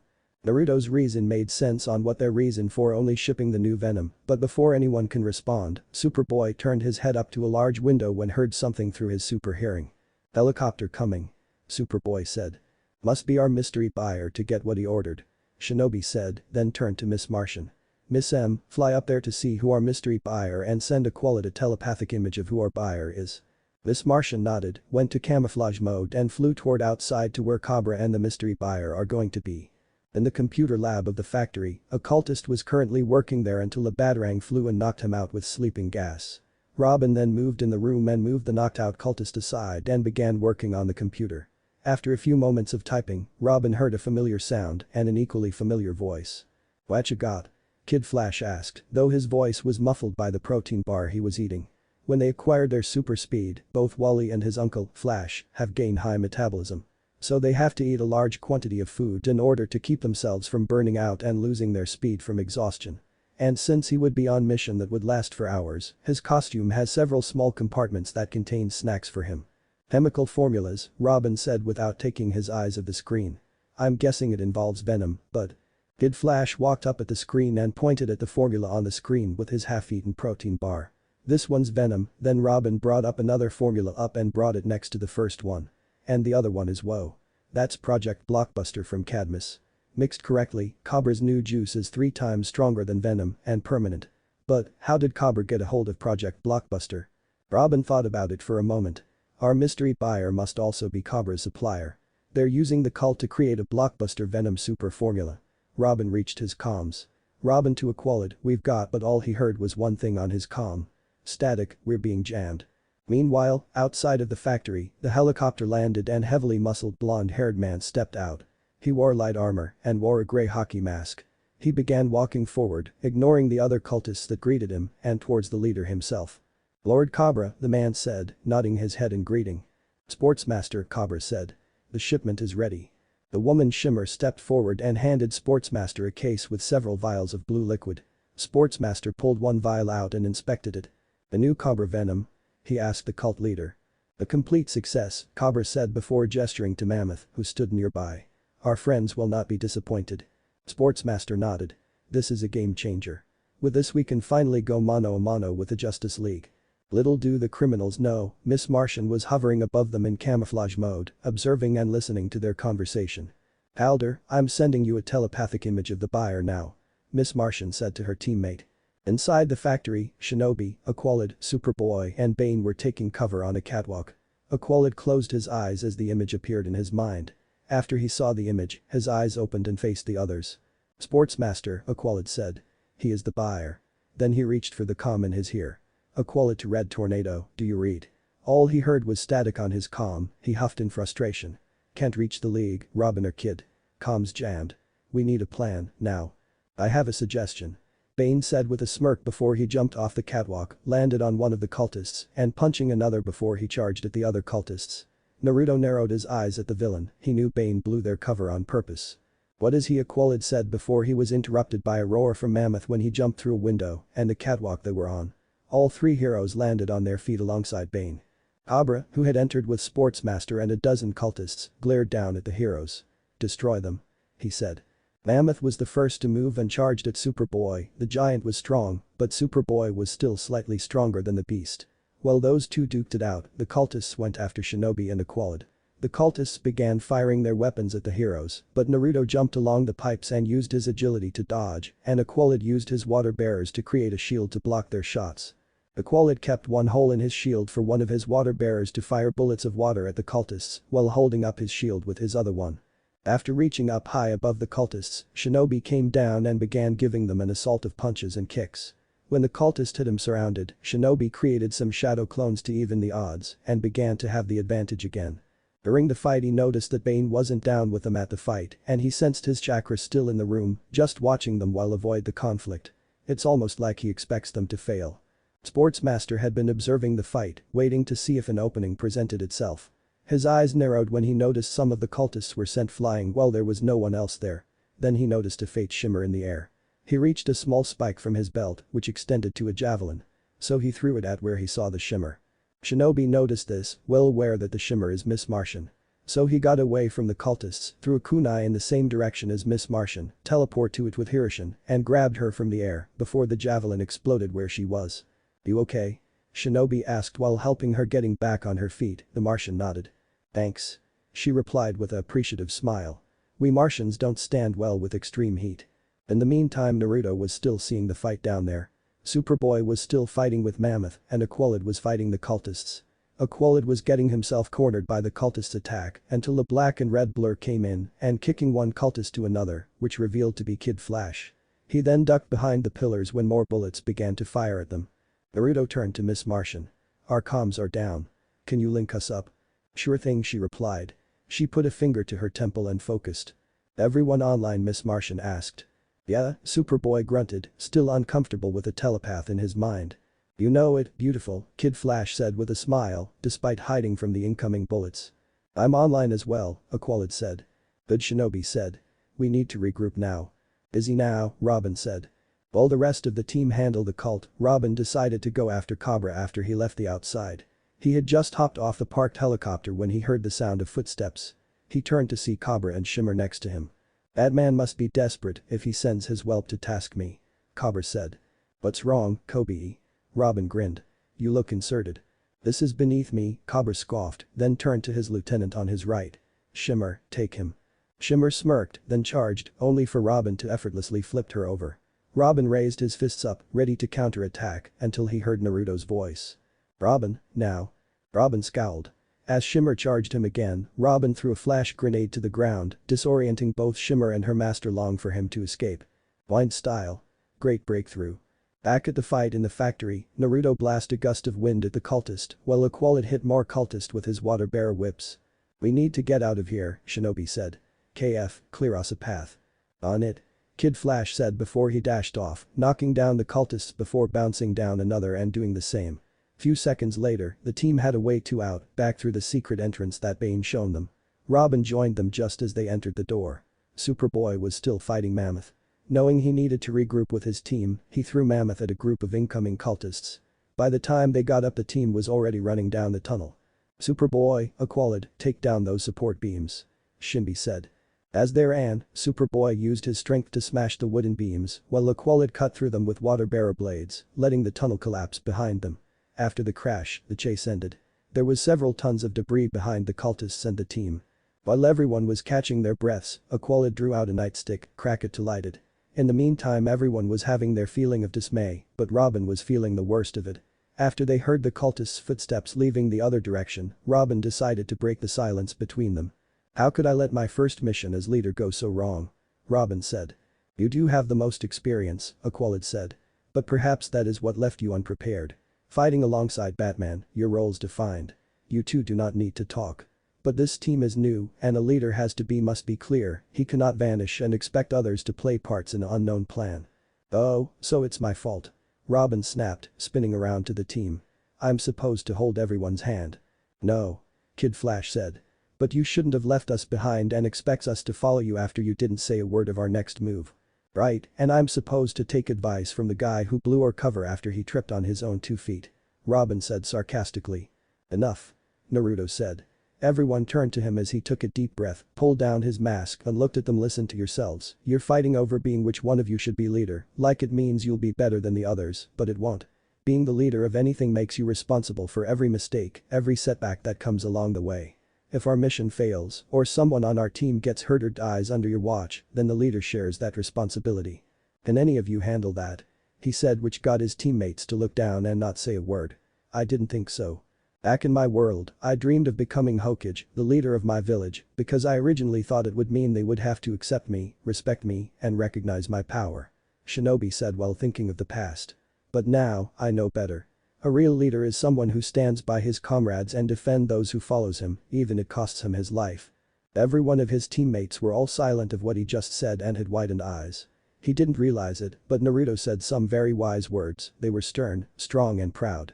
The silence was broken when Kid Flash slowly clapped for the ninja after his speech. "Wow," Kid Flash said. "That was really deep." "Yeah," Robin said with a nod. "Man, who are we kidding? Naruto, you should be leader, you're the only one here who can." "What?" Shinobi said and reeled back. "No. That's not what I was trying to say at all." "I agree with Robin on this one," Aqualid said with a smile and placing his hand on Shinobi's shoulder. "You are a warrior, Naruto, I put my faith in you to lead us." "Oh please," Kid Flash said. "I can run circles around." "Come on, Wally," Robin interrupted. "You know he's the one, we all do." "Hello Megan, it's so obvious." Miss Martian said, slapped her forehead playfully and smiled. "I could have told you that," Superboy said with a smirk. Everyone else looked at Wally, waiting for his answer. Instead of protesting, he just smiled, put his hand on his hips and looked at Naruto. "Okay, you win." "Guys, look, I'm flattered, but I can't lead this team," Naruto protested. "Well, why not you?" Kid Flash asked. "He's right, Naruto," Robin said. "Out of all of us, you're the most powerful, the most battle experienced, and you are a natural born leader. What's more, you are the most determined and the most loyal," Aqualid said. "You always look for a chance for us to win and help us continue to fight on, no matter what the odds. You always have our backs and you already treat us like a team," Miss Martian said. "If anyone here deserves the right to lead, it's you." "What did I tell you, Kit?" Kurama said to him with a chuckle. "Even when good things happen to you, I still proved you wrong. I should have bet some money." Naruto just sighed before he looked at his team with an easy smile. Alright, you guys win," Naruto said with a smile before he put his mask back on, then slightly elbowed Robin. "But if I'm going to be leader, I am going to need a second in command. I hope you don't mind taking up the job, Boy Wonder." Robin gave him a grin and a mock salute. "Won't let you down, boss." "So, what's our next move?" Aqualid asked their newly appointed leader. Naruto's face became serious. "Alright, we know who is behind this and what their plan is. We have to stop that shipment from leaving this island," he said while they were running across the tunnel. He then turned to Robin. "What did you and KF figure out about this shipment?" "I figured Cobra must have modified the venom somehow." "They have modified it," Robin said. "With Cadmus's blockbuster formula, changing it to Cobra venom. Luckily I bought us some time and sabotaged the helicopter before Sportsmaster can leave with the samples." "Nice," Kid Flash said. Speaking of Sportsmaster, Robin continued. He is Cobra's supplier/buyer, but it still doesn't make sense. He doesn't have the juice to acquire the blockbuster formula or to get Cobra to do his dirty work. And neither of them have the brains to bond the blockbuster formula and Venom. Kid Flash said. That took some major nerdage. Then that means there is another mastermind involved, Shinobi said. Someone who is involved with Sportsmaster, Cobra and Project Cadmus. But who? Miss Martian asked. I do not know, Shinobi said. But my gut is telling me there is more going on here than we realize. I agree. Aqualid said. I believe there is an expression for this, tip of the iceberg. When the team finally made it out of the tunnel, they stopped to see who appeared in front of them. Bane, with his body beefed up due to doses of venom and holding a detonator in his hand. They looked above them, the mouth of the tunnel that was directly under them is lined with explosives, all blinking lights being ready to explode. Halt, Ninos, Bane said. I'm feeling explosive. You betrayed us. Why am I not surprised? Shinobi said sarcastically. Kid, you'll need a running start, be ready to steal the detonator. Kid Flash compiled by backing up slightly, getting ready to make his move. Though might I ask why? I want my factory back, Bane explained. So I forced you all into a situation where you would either take down my enemies or die trying. If the latter, then the Justice League would have come to avenge their sidekicks. And when the smoke clears, Santa Prisca would be mine once more. He then raised the detonator.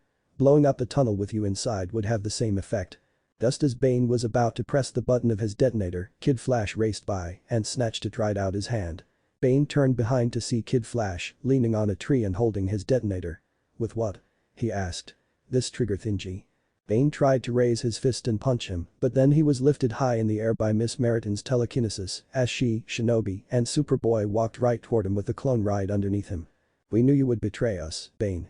Shinobi said. Guys like you would never offer your services without something in return.